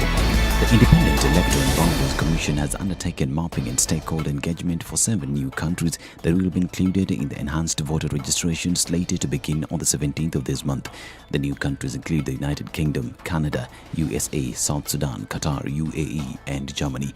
IEBC said they will, in addition, conduct registration as part of the progressive realization of the right to vote for citizens living outside the country. IEBC Chairperson Wafula Chebukati also said the Commission will extend the registration to eligible Kenyan voters living in the diaspora in 5 other countries, including Burundi, Tanzania, Rwanda, Uganda, and South Africa. Chebukati has reassured Kenyans that the electoral agency is on course to deliver free, fair, and credible elections in the August 9th general election. President Uhuru Kenyatta and Chinese Foreign Affairs Minister Wang Yi are scheduled to inspect the progress of ongoing works at the new Kipevu oil terminal today. The Chinese top diplomat arrived in the country yesterday and will pay a courtesy call on President Kenyatta's state of Mombasa before they proceed on a tour of the new 40 billion shillings oil terminal that is being constructed by China Communication Construction Company. The new terminal is an offshore facility located at the port of Mombasa, opposite to the existing Kipevu oil terminal. The project consists of one offshore island terminal with 4 berths whose total length is 770 meters and one workboat wharf at Westmont area for landing facilities. A church leader has called for strong anti-doping measures that will include random testing for both students and teachers to curb rising cases of arson in learning institutions. Reverend Kenneth Wachanga of the Anglican Diocese of Maseno West, while welcoming measures taken by the Maranda High School to have the students report back with the drug test certificates ascertaining their system is drug-free, said there was need to extend the same to both teachers and other school employees. Speaking in Siaya, Wachanga said it beats logic to exclude other members of the school community from such tests, while it was known that some workers and even teachers smuggled drugs and other outlawed products to students. Now, security officers in Lamu continue to investigate and search for 2 people who were allegedly abducted by the Al-Shabaab terror group in Kibokoni area, Lamu West. It is reported that 3 people, all of whom brew alcohol, were abducted at 5 p.m., although one of them managed to escape and reported to the police. Lamu County Police Commander Moses Murithi says security officials are doing everything they can to find the two. They are said to have been brewing alcohol in Boni Forest, where the said terrorists showed up and took them hostage. This as the government has declared parts of Lamu West and Lamu Central as disturbed areas and subsequently ordered dusk to dawn curfew for the next 30 days. Interior CS Fred Matiang'i says the curfew has been imposed due to the rise of violence in the region that has so far led to the death of 7 people. The disturbed zone will see a multi-agency security team deployed to mop up illegal firearms and activities. 9 suspects have so far been arrested in connection to the attack that has left scores dead. And a section of farmers bordering the Tsavo National Park in Taita Taveta County have now shifted to poultry farming as a result to human-wildlife conflict that has now rendered crop farming unbearable in parts of the county. Led by Pastor Patrick Matasi, the farmers said despite creating resilience against climate change after engaging in drought-resilience crops like cassava, marauding elephants have continued to destroy crops, with efforts to seek compensation from the Kenya Wildlife Services becoming futile.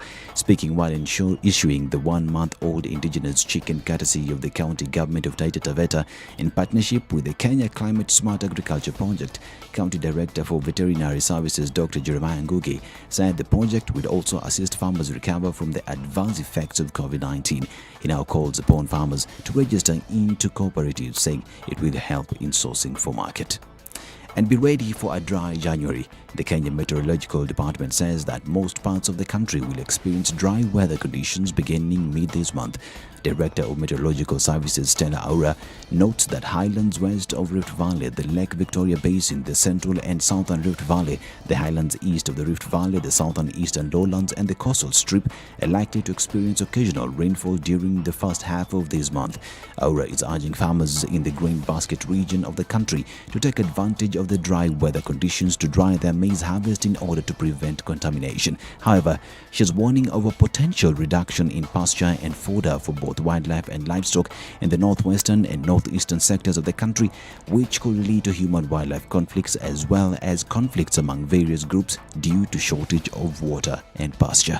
This is Newswire. I'm Dennis Aseto.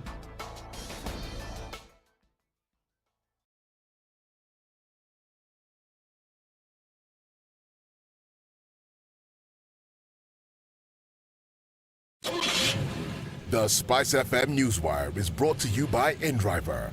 Download the InDriver app from the App Store or Google Play Store to enjoy a safe, comfortable, and affordable ride around Nairobi.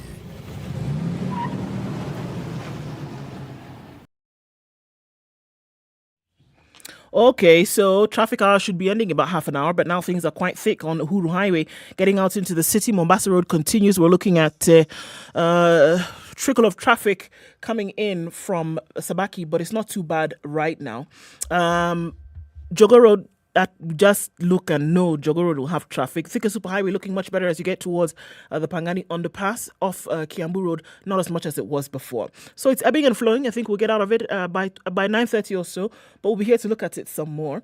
Let's talk on SpiceFM KE on Twitter, text 40127.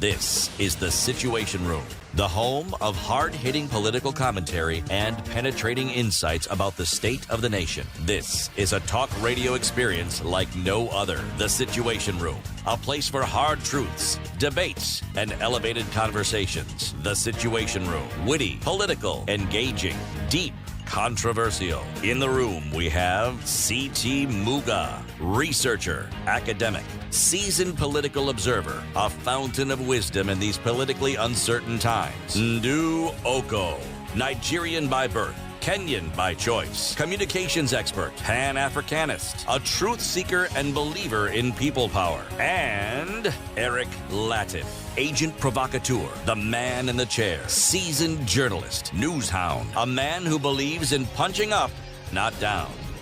This is The Situation Room the only way to start your day. 8 after 7, how are you doing on the 6th day of January 2022? Kenya's biggest conversation. This is the final hour of the show. It's Eric Latiff and Ndu Okoh with you today. I have the day's proverb. It's a Somali proverb. Even the brave are scared by a lion 3 times. First by its tracks, again by its roar, and one last time when they encounter the lion face to face. Even the brave, those 3 incidences, scared by a lion. Trucks, raw, face-to-face encounter. It'll happen. Yes.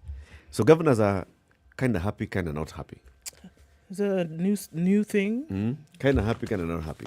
What's that story on the back page of the Nation? Well, counties demand money as reports unearth wastage, right?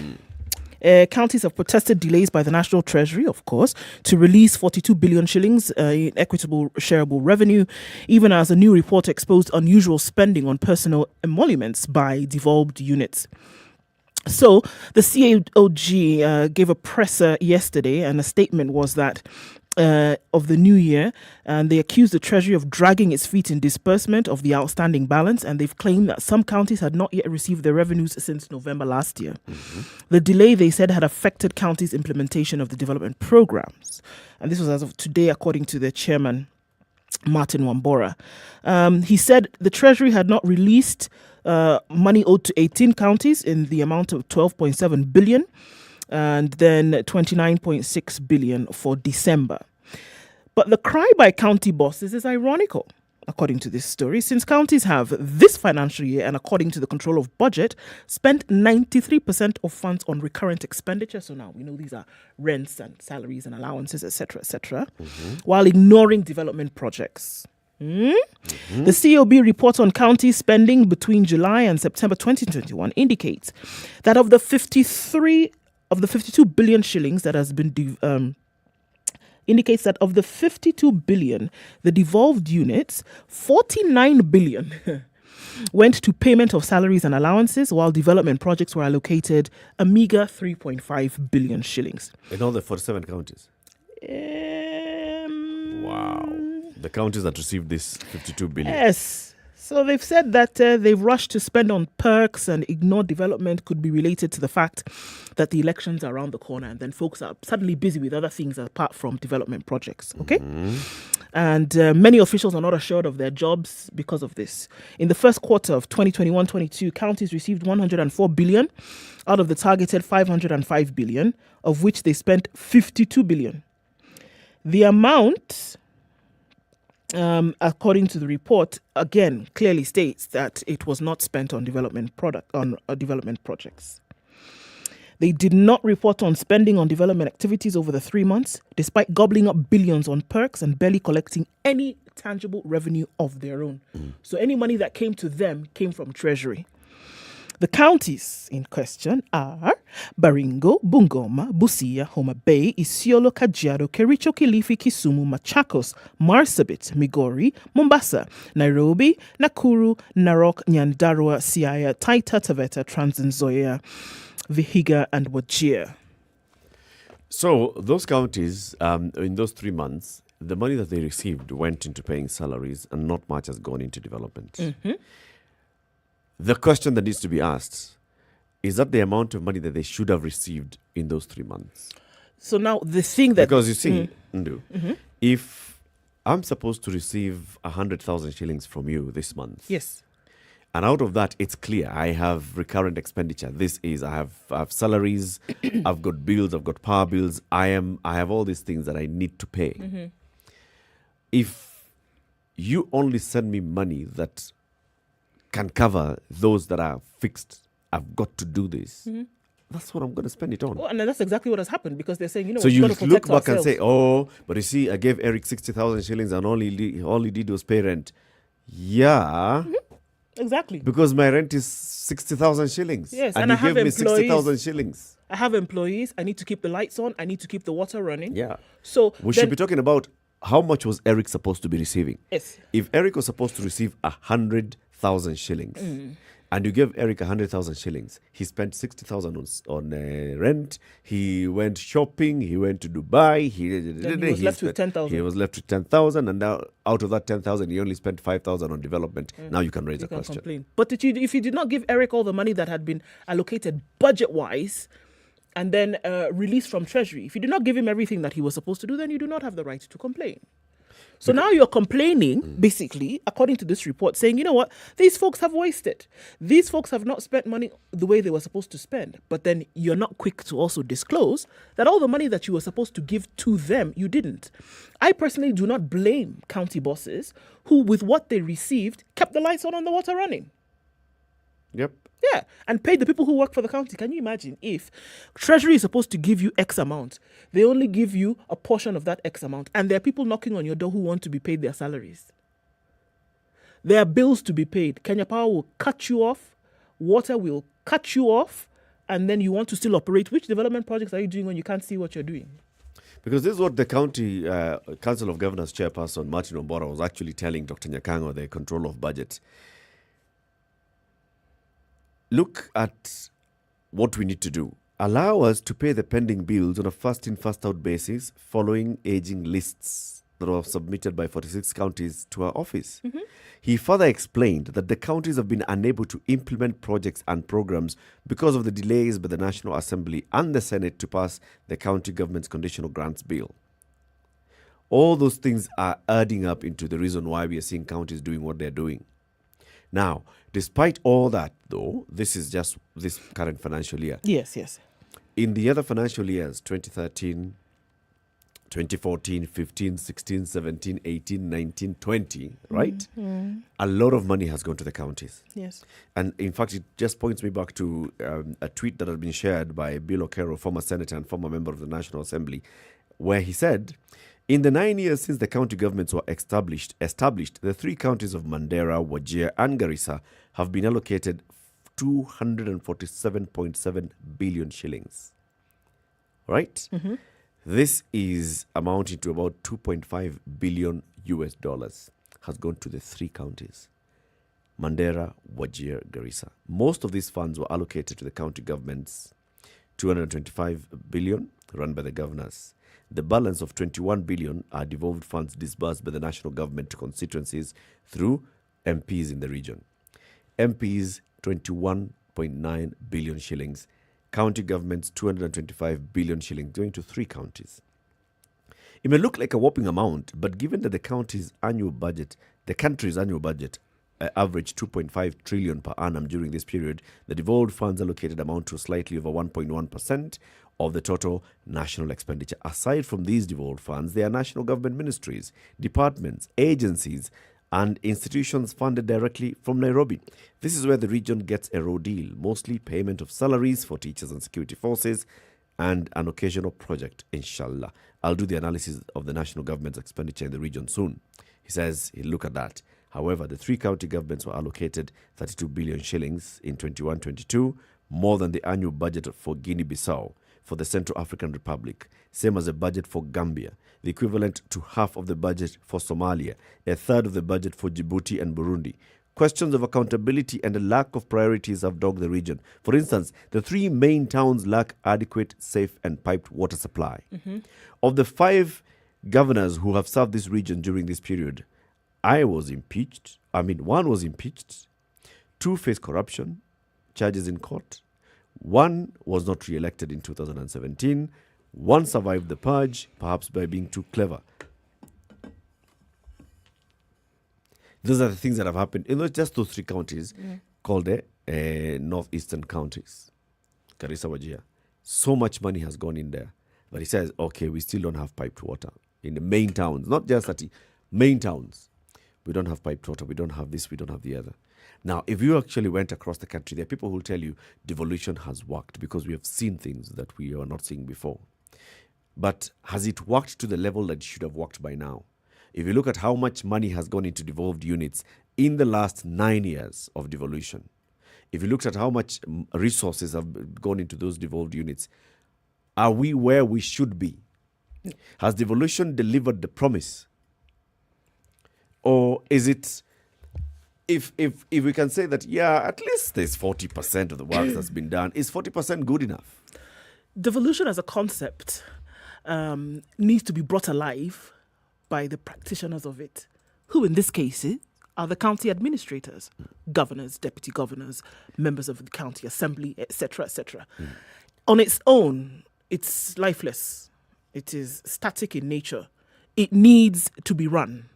Now, so much money has been pumped in, you're not seeing the level of development that you should in these areas, not because devolution as a concept is fallible, but because the individuals who then were supposed to have made it work have not done to the potential to which they should have. Now, look at the northeastern counties, for example. Bill Okero says so much money has gone in there, but we still don't have piped water in the city. Who then do you speak to? When devolution as a concept was introduced into the Constitution, right? It was then said that those who would then practice would be, that's now when you will have these areas demarcated into counties, and each county then would have a boss, a deputy, and you had an entire assembly that would run with it. These are the people, and then Treasury would also then disperse and allocate funds to each of these counties based on certain parameters for them to be able to work. In some areas where you will see that nothing has happened or that minimal activity has taken place, you can also point to other areas in the country where massive things have happened. We use these examples all the time. So you want to ask yourself the question. You received funds, you had administrative offices. Is it that the county whereby we have seen progress, the governor had two heads? No. An individual just as yourself, who also was elected, went and said, I can do the job. So, devolution as a concept is brilliant. The people who run with this vehicle, however, when you ask yourself that we have not seen the progress that we should have, are the ones that ought to be questioned. So is devolution delivering the promise? Is the devolution promise being delivered? That's a question. Not because if you look at Nairobi, let's just look at Nairobi City County, okay? Yeah. Because it receives the highest amount of money in terms of national budget allocation, county revenue allocation, and its own on-source revenue. Yes. The Nairobi County budget for this financial year is 39 billion shillings. For the previous financial year was 37 billion shillings. So let's average 37 billion shillings for 9 years. Can you see where 37 billion shillings times 9 has gone in Nairobi since the day Evans Kidero held the Bible and said, I swear, until the other day when Anne Kananu held the Bible today? Can you see? Show me one new thing that has happened in Nairobi in those 9 years. And don't say the expressway because that's not county. That's not county. Yeah. It's unfortunate. It's unfortunate, but the glaring we can talk about a couple of markets here and there. Yes, the Westlands market, there's been Ward market. Yeah, are they in operation? You can talk about health facilities, but that came NMS. That came with the coming in of NMS, right? So the unfortunate thing is that you're talking about close to 400 billion shillings over the last 9 years, and unfortunately, you have nothing to write home about. Where has the money gone? Has it changed? Has it changed significantly? 9 years ago, if you did a snapshot of Nairobi and today, are you able to see 400 billion shillings and you say, there it is. There it is. There it is. And the second highest county in terms of even budget and own source revenue, let's go to Kiambu and Mombasa. Difference in 9 years for Mombasa County, difference 9 years Kiambu County. Can you list and say, because of devolution, okay, in Kiambu, for example, you can say because of devolution, a number of health facilities, new health facilities put up, extension of health facility in Thika, extension of health facility in Kiambu, blah, blah, blah, blah. Mombasa, you can talk about, but is it commensurate with the amount of money that has actually gone into devolution? It is not. And that's the unfortunate thing. The more painful thing for me is that within the same boundaries of the same country, you have counties for whom you can do that. That you can go and do and take this same snapshot and you see, wait, 9 years ago, there were no pliable roads in this county. 9 years ago, there were no functioning healthcare centers that you could go get treated with integrity and dignity and come out. That you didn't see schools, you didn't see ECD schools, but now you can see Kwale County, Machakos County, Makueni County, Kakamega County. Why do you have some that can function? Maybe you can also say it doesn't mean that they're 100%, but significant in terms of what they've been able to do. Why have they been able to do it and others have not? What is it? You know what? Even for those counties that you've counted, I think if we were to be very honest in auditing them and even asking the people of those counties, Kwale, you've said Kwale, Machakos, Makueni, Kakamega, right? If we were to give them a score and what the amount of resource that has gone into these counties and commensurate with what we see and the output, and we look at the output, maybe we would say 60%. Sure, you would. Of course, that's what I'm saying. You wouldn't give them 100%, but for some people, whereby you have seen nothing. Bilokero, in that statement that you've just read, if you look at the counties, one governor was impeached, another two are facing corruption, another one, I don't know what survived happened. just by playing cards right. For goodness sake. One was not re-elected. And then he piped water in the main town. Is this a dream? So even if we're going to play comparatively here and say that, all right, even for those who have been able to do something, why have they been able to? Even if there was mismanagement here and there, you can see something has come out. Others, nothing has happened. But that's what I'm saying. It is not the devolution as a concept that is fallible here. It is the individual and the administration around this concept that have failed it. It basically mirrors the same thing we can say about the national government. All right? So how much money? You know what? We are talking about all those billions of shillings is just a small percentage. It's about 20% every year. Of the national budget. 80% of that budget is left to the national government. If we look at Kenya, and you look at Kenya in 2013, look at Kenya in 2022, would you say that with an average of 2 trillion shilling budget every year for 9 years, that's 18 trillion. You can see 18 trillion shillings in Kenya. Can you feel 18 trillion shillings? The answer is unfortunate. But then you have to ask yourself again, why? Beyond the initial chagrin, like, wow, 18 trillion shillings. Can you even conceptualize 18 trillion shillings and then say, what can it actually do? If we look at 24 hospitals that were built in Nairobi, that only cost under $1 billion. So we are told. By our good friend, Dr. Luga. We are told that that's what it cost, under $1 billion shillings for 24 turnkey medical facilities, right? So now try to conceptualize what could be done across country with all this other money, and not just in health, but in all other sectors. After you take that apart and say, wow, okay, can I see this across the country? I am looking at a national hospital, a national referral hospital, level 6 in the country that does not have medicine. Drugs. And we are saying that money has been trickling in and out for the last 9 years. What are we doing? Looking at level 5 hospitals across the country. You go to Machakos, yes, there's all these things that are happening in Machakos in terms of healthcare, yes. But you go to Machakos and very many times will you hear people who have gone to Machakos and they've been told we don't have drugs. Yeah, go and come So back. we have issues about supply of drugs in major hospitals, level 5s and level 4s in the counties. We don't have. So if we look at the country in those 9 years, health devolved. So do we see significant improvement in health in the country because of the counties now doing? Apart from putting up new swanky facilities, because very many counties now have new swanky facilities. Yes. They can say they've employed more doctors, more nurses, more healthcare workers. Okay. Has there been improvement in access to health? Look at agriculture. Has there been improvement in production, in productivity, in our food security? About it yesterday, yeah. Other things that are devolved. Are we feeling the effect of devolution? I am a great supporter of devolution. I think it's a way to go. But then, just like I have issues with the national government, I look back at it and I see our devolution dream has not been realized. No. What the dream is, how much money goes into it, how much we have spent in, electing leaders, in having institutions that are doing checks and balances, having a controller of budget who make sure that every shilling that leaves the national coffers is supported by documentation, all those things, and still I feel devolution has not delivered so far. It has not delivered what we should have.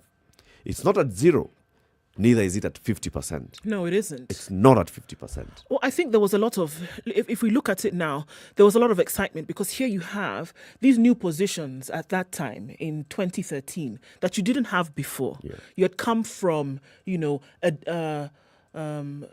areas, right? Those divisions. You didn't have now these specific now counties with their own boss, essentially with their own government. You had never had something like that before. So there was an excitement in terms of expending duties without realizing just the amount or percent or severity of the responsibility that rests on the shoulders to deliver this baby. I think people might be coming to that. I'm hoping that people would have been coming to that realization now that, you know what, guys, in terms of taking steps in development, it rests heavily on the shoulders of the counties. Because then you do it in your own little capacity, but then it all adds up to this national cake. The way the country then is presented later is fueled significantly by what happens at county level. And who's responsible for those things? It's these folks. It's them, the county bosses. The delivery of that responsibility, I don't think, was fully realized at that point. For a lot of people, it was another opportunity to control some finances here that could do something personal for you without realizing all these, how many thousand people, all of these amenities and facilities now rests on your shoulders to deliver it. It could have been it can be much, much better. I think it is the key to development on such a vast area. It is the key. You need to have decentralized government in order to push a development agenda in vast land, vast area. You need to. Over vast people. You need to. The central government cannot work through all the different parts of government. There's a reason why it was done. Now, to be able to conceptualize that and then act on it is a totally different story. Let's test the pulse and see, okay, from wherever you are, the various counties that you've visited, the various counties that you've interacted with, what have you seen being delivered in the counties in the last 9 years of devolution? What is it that you can say, in this particular county, in the 9 years, I have seen these changes in county, these positive changes, or in some cases, these negative changes? Just call us and let us know. Let's just do an entire audit of an ad hoc audit and ask ourselves, so what do we see? How do we feel devolution having worked in these counties? Many years later, so much money has gone into devolution. 42 billion shillings amount of money that counties are demanding in delayed disbursement out of course, this year's budgetary allocation of some 300 plus billion shillings that ought to have gone to the counties. Year in, year out, money has gone to counties. We have leaders who are at the county level. We have people who are engaging with counties on a daily basis. What do you feel has taken place in your county, whichever county you've interacted with? 0719-012-600. Call. Let us have this conversation with you. It's 9:30. Let's take a quick break, take a look at the weather and traffic, and then we pick your calls. Good morning.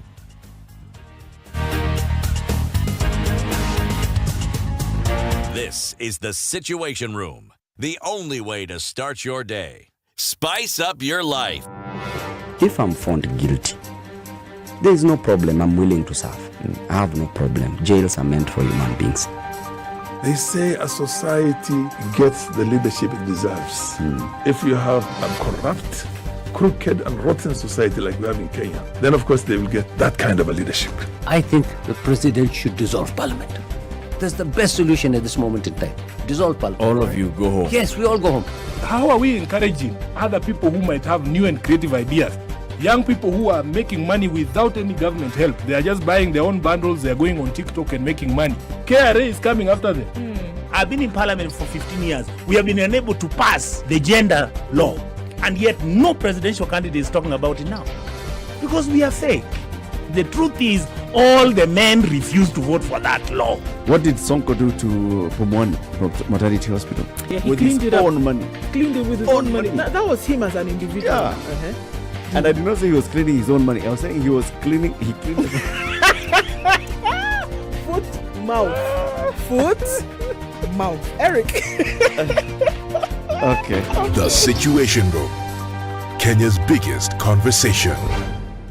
Partly cloudy conditions in The Nairobi weather this morning. We'll see highs of 25 and lows of 16. It's sunny at 19 in Nakuru City, highs of 27 and lows of 14. 13 will be the low in a cloudy Nyeri. It'll go to highs of 23. Eldoret, mostly cloudy at 17, highs of 25 and lows of 13. All right. In Mombasa, it's partly sunny at 29, going to highs of 33 and lows of 26 today, while in Malindi, 29 degrees and partly sunny, highs of 31 and lows of 27. It's sunny at 23 in Kisumu, highs of 30 and lows of 19, while in Kakamega at 25, it's sunny, highs of 31 and lows of 16. Looking into Kampala, it's sunny at 23 currently. It'll go to highs of 29 and lows of 18. It's raining now in Dar es Salaam at 30, highs of 32 and lows of 27. Johannesburg is sunny at 17, highs of 24 and lows of 16. The sun is out in Lagos, however, it is still hazy at 23 with highs of 33. Sunny conditions at 24 in Kinshasa, highs of 33 today.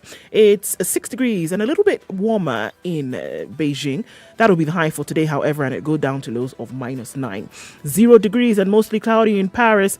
It will see highs of just 6 and lows of -1.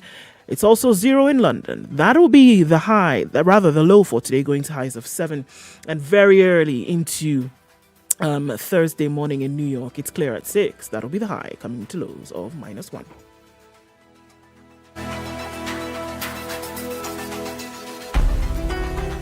Are you ready?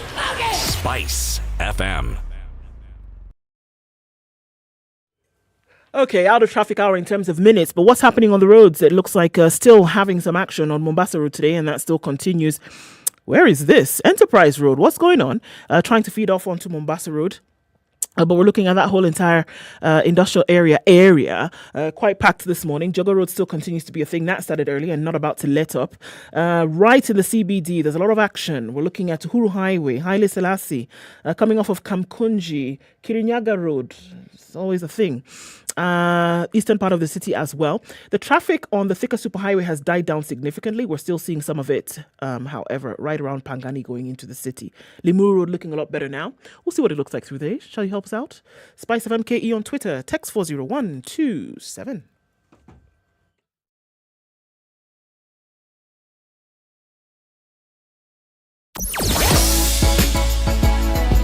Sugar and spice and everything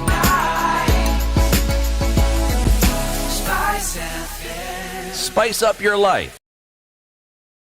Mature, intelligent talk every morning. Spice up yourself.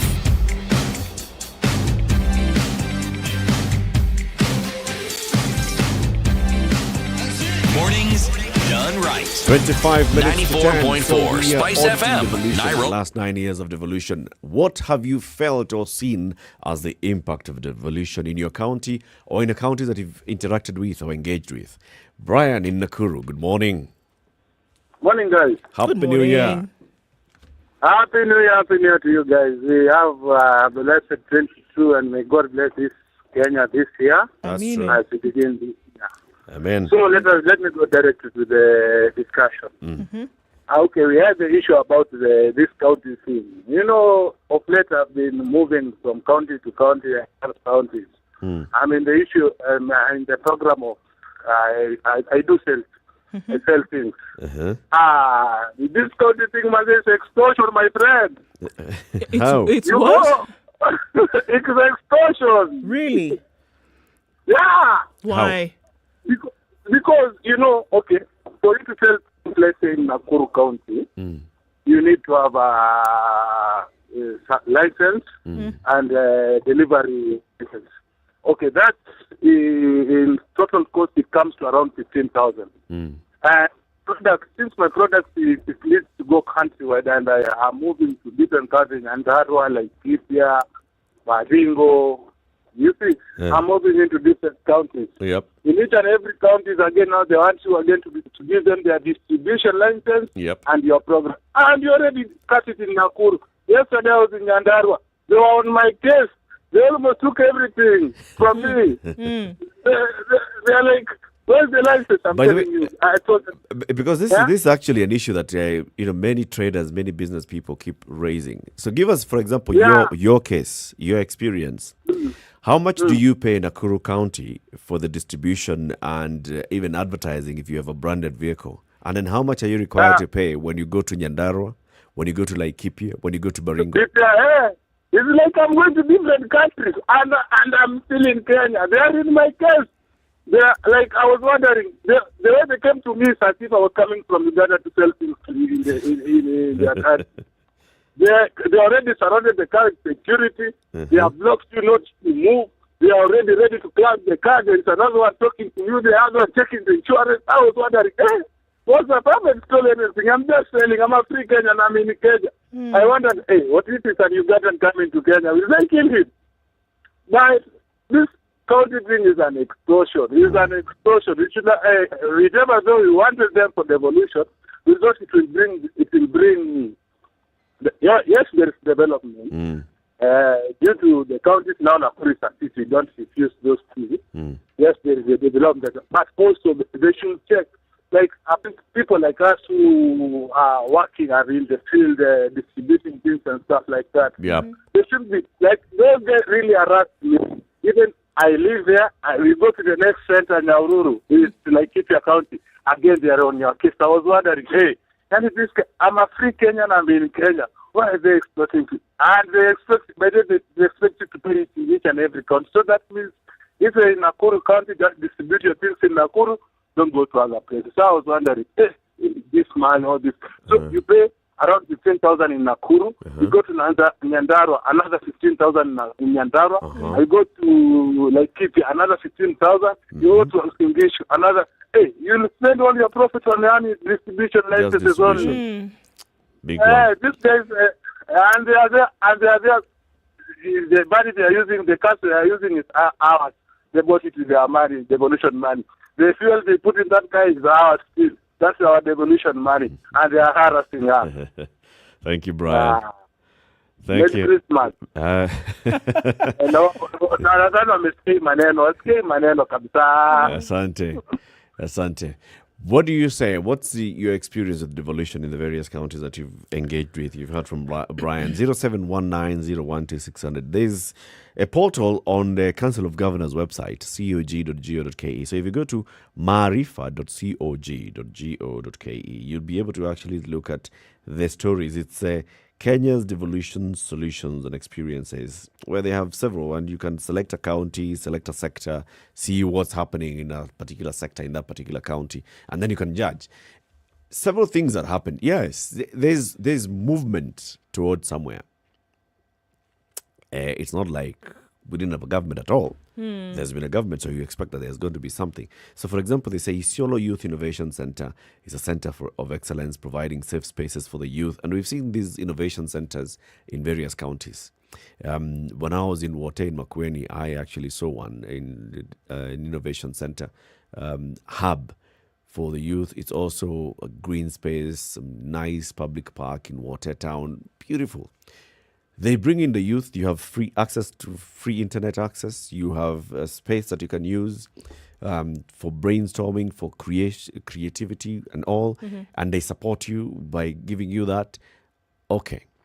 It's like an incubation hub as well for several businesses. You'll find those in several counties. Nyandarua County empowers youth through skills training and procurement of necessary equipment. Nyamira County provides free medical insurance to vulnerable families. Kilifi unveils a digital platform for applying building permits. Several initiatives by various counties. Yeah. Look at how much money. Look at the output. Indeed. And, Brian brought up something that I thought was interesting, because we look at this and say, well, devolution then for development. But what essentially it meant, because what did we see? Maybe a year or two into devolution, is that people who had otherwise been concentrated in Nairobi started to go back home, and they were able to move. Why? Because now things opened up. Now they could actually go and do business with the government, or set up a business there, or even just live there now, because now amenities had opened up, kind of thing. But it brought up an interesting concept, because here we are saying that devolution has worked on the development agenda, and it could do a lot better. But then it seems that where it has not worked is that it has created an avenue through which individuals can be fleeced. People are not getting the dues that they're expecting, even after having gone home. for example, to be able to work in your area. So there's another side of it where now government is taking advantage of people. So I guess it's a two-headed monster here. It's not working as a concept, as to the potential to which it should be. And then on top of that, it's actually driving people into some kind of negative progression.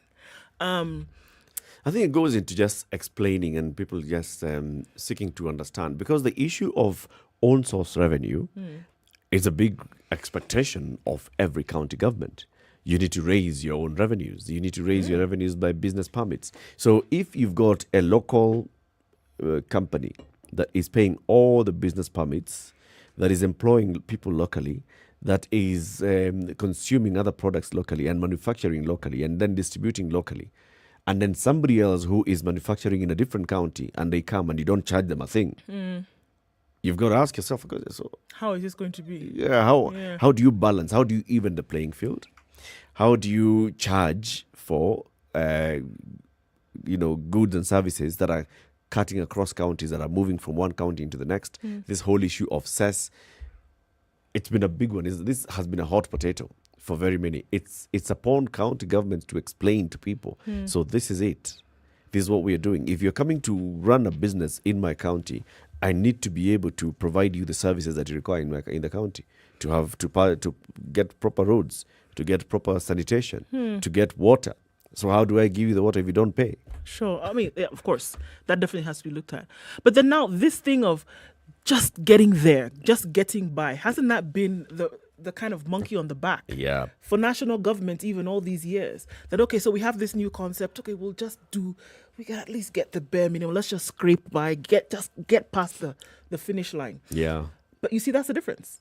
Between those, look at it on a global scale, between those countries that are flourishing, it's not about just getting past the finish line. It's that at every... You've got to get the best. At every stop, you're doing the best. You're milking this thing for everything that it can give to you, while feeding it at the same time to make sure that it's able to be sustainable in the future. But here it's just kind of like, okay. I think that's a national malaise that we have. Yes, that's the problem.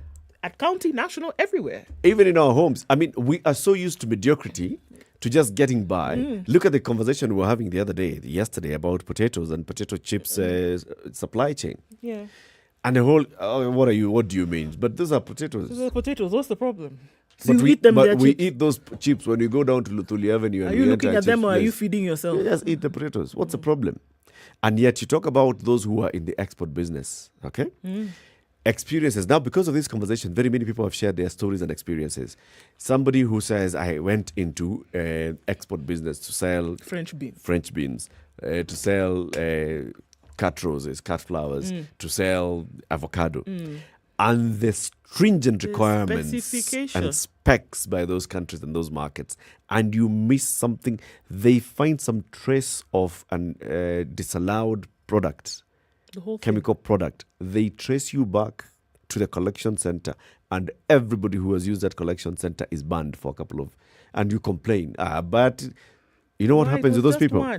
They stop exporting, they just sell them locally. Yeah. Because the local market, we'll just take what's Sini dawa tu, unaosha na omo. We are so used to accepting it, such that when you're told, when you have a road that was supposed to be complete in a week's time, in a year's time, it's not complete in 3 years. You're like, what am I? It is 80% done. At least, see, mtu anaweza jaribu. 80% you can drive done. on it. Yeah, you can drive on it. The only thing now that is remaining is just, road markings and putting the street lights. But the road is usable. Yeah, you can use the road. It's like the house, the roof is fucked. But see, we can still live inside. We're not being rained on. We take that. That's why we look back at devolution and say, it's working. I mean, for example, if you look at, in this particular county. We never used to have even an administration building. They have done this. They have done the other. They've built a White House. They've done... So because you built a White House in Machakos County, so the devolution has worked in Machakos. Whereby there was nothing like that before. Now we can even play rugby in the stadium. And there was nothing like that. No, there was no... The stadium was there. That it's waterlogged. It's like a swimming pool when it rains. Do we want to start talking about because of that, we can now say that by. devolution has worked. Oh, because you see now, for example, in this particular county, now the youth have a place that they can go to. But the place that they can go to is just the county headquarters. That's it. It's not in the local towns. So is that enough for us to say devolution has worked? Let's hear from John in Kilimani. John of Elbagon in Kilimani. Happy New Year, guys. Happy New Year, John. Mkawazima mwana mwaka vizuri. Kabisa. Yes, sir. Actually, I've just removed words in my mouth. What you're saying is exactly what I wanted to say. You know, we have been saying devolution has worked. But what are we using to gauge that? Right. Yes. What are the parameters? Yeah. Yeah. You see, if you look at China, they say in the last 10 years they have removed about 300 million people from poverty level to middle class. Yep. If you say that, then you say this thing is working. Even in those counties that you are saying devolution is working, or you are saying that devolution, how many people can we say now we have moved this number of people from this level of economic level to another economic level? Because just because you have a building doesn't mean that devolution is working. By the way, those buildings are used to eat. That's why everybody wants to build. They are conduits. Yes, that's why everybody wants to build. Let me give you an example. There's a county that everybody mentioned and say that is working. And even had my sister there and do mention. It's called Kakamega. Yes. Kakamega, there's something they build called a stadium. There's something called a stadium. Yes. It's a Bukhungu. Is it international? I don't know if it is international, but it's a stadium. I'm told it's worth about 300 or 500 million. That stadium is used once or twice a year. I'm told there's a 700,000 per month which is used to maintain that stadium. Wow. Now you ask yourself, is that prudent use of money? How much more could have been used to improve the livelihood of people in Kakamega with that kind of money? Kakamega, you know, there's an issue of sugarcane. Yep. That has been the main source of for many years. It's not working now. After that, after the sugarcane industry failed, people there are very poor. The poverty levels have really gone up.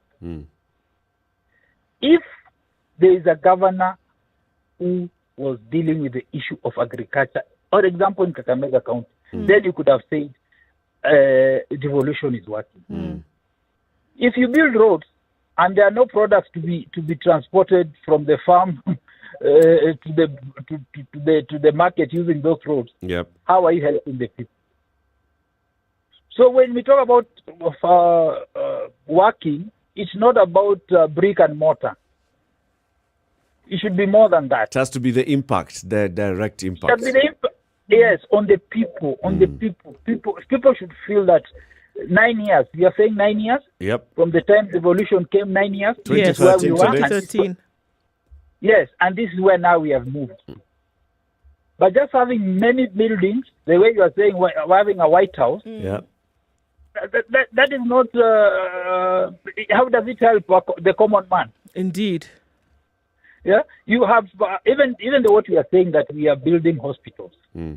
If you build a hospital and there are no doctors, or even if there are doctors, there are no medicine, how does it help? Yep. Yeah. So we need to. So how would you rate devolution then, John? In the counties you've of course you've been to Nairobi County, Nakuru County, Kakamega County, and other counties. At least the few I know, if it's out of 10, I'll give 4.5. About 40%. Yes, I'll give 40%. Okay. And for the 40% is for the brick and mortar. All right. Okay. So, thank you very much, John. Have a lovely year. Okay, lovely year. Do blessed one too. Cheers. Okay. Zachary. Oh, good morning. Good morning. Good morning. How are you people there? And Mwarimandro is missing in the scene. I don't know what is happening. He's chilling. Oh, he's chilling. Yes. Okay. Let him have a good time there. Yeah? Anakula sikukuu. You know, he's an old man. He has saved a lot over the years. Yes. So I hope he is in Hawaii or Bahamas, trying to have some good time. Wherever he is, let him receive our good wishes, yeah? Yes. Sawa. And we are waiting for him. Now, the issue of devolution, yeah? It's only good that, this thing has created some few millionaires in a very short time, yeah? And it is all from the crazy levies that they have put all over. In fact, one person was saying that, these guys are short of telling that whenever you have coitus with your wife, you pay tax, yeah? they are funny. They are funny and they are collecting taxes from everything, yeah? Even when you breathe, they like, we need tax. Because you are breathing, on-source revenue, my friend. On-source revenue. Yeah, but some of them are crazy and they are discouraging a lot of us people. And then that guy who's called from Nakuru, who said that he's traveled. Me, I also travel from one country to the other, yeah?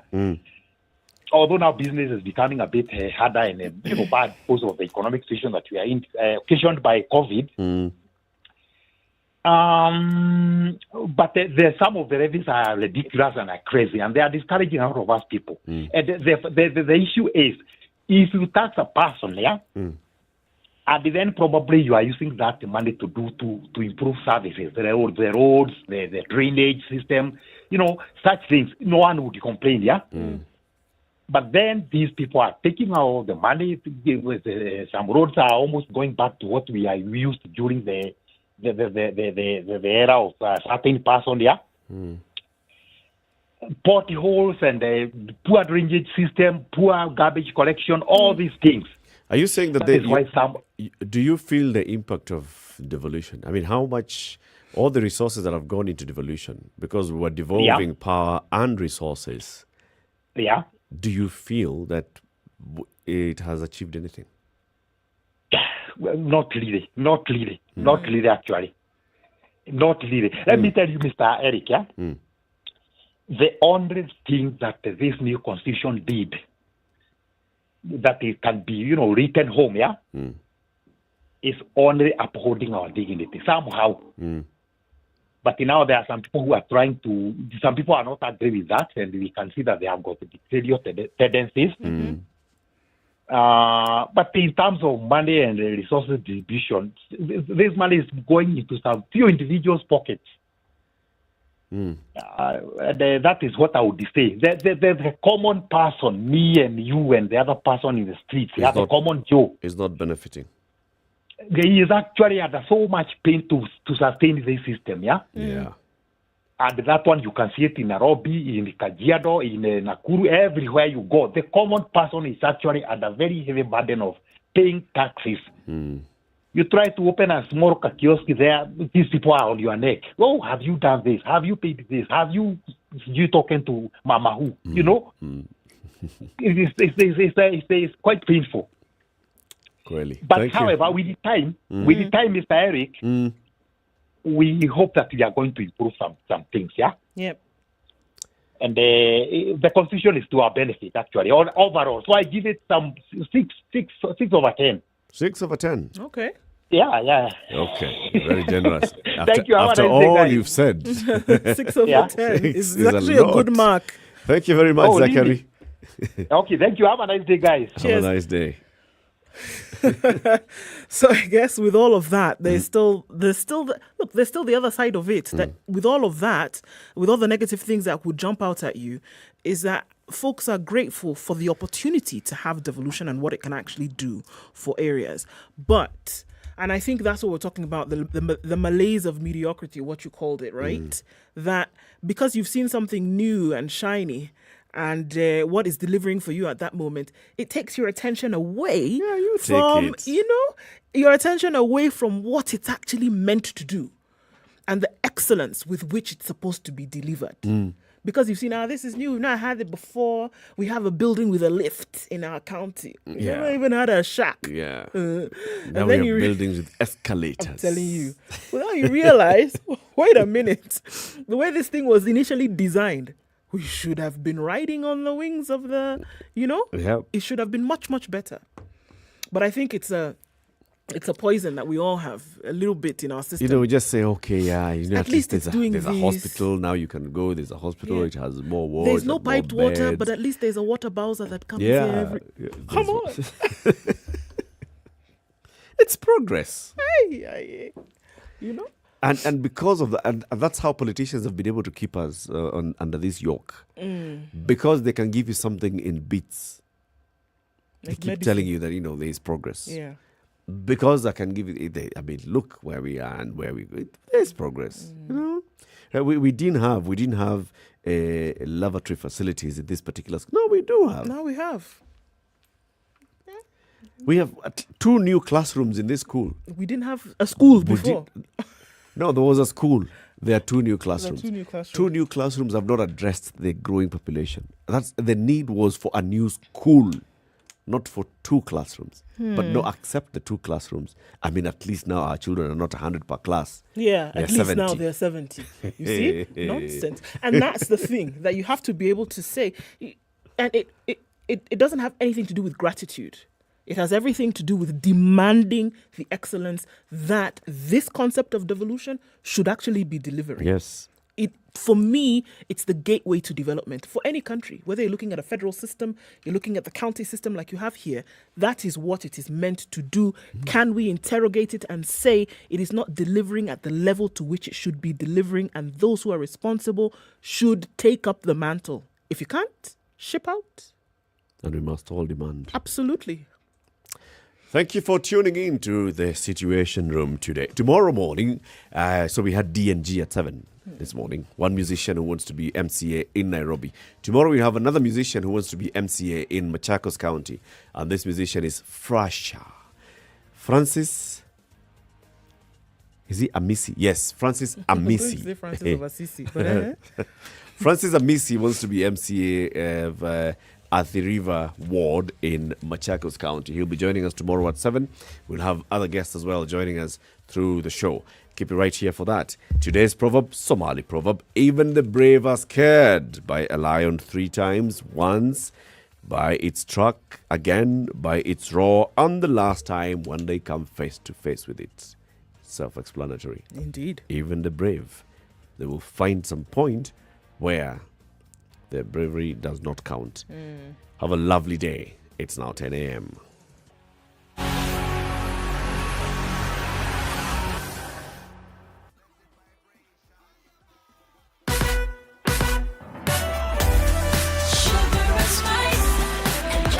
The Spice FM Newswire is brought to you by InDrive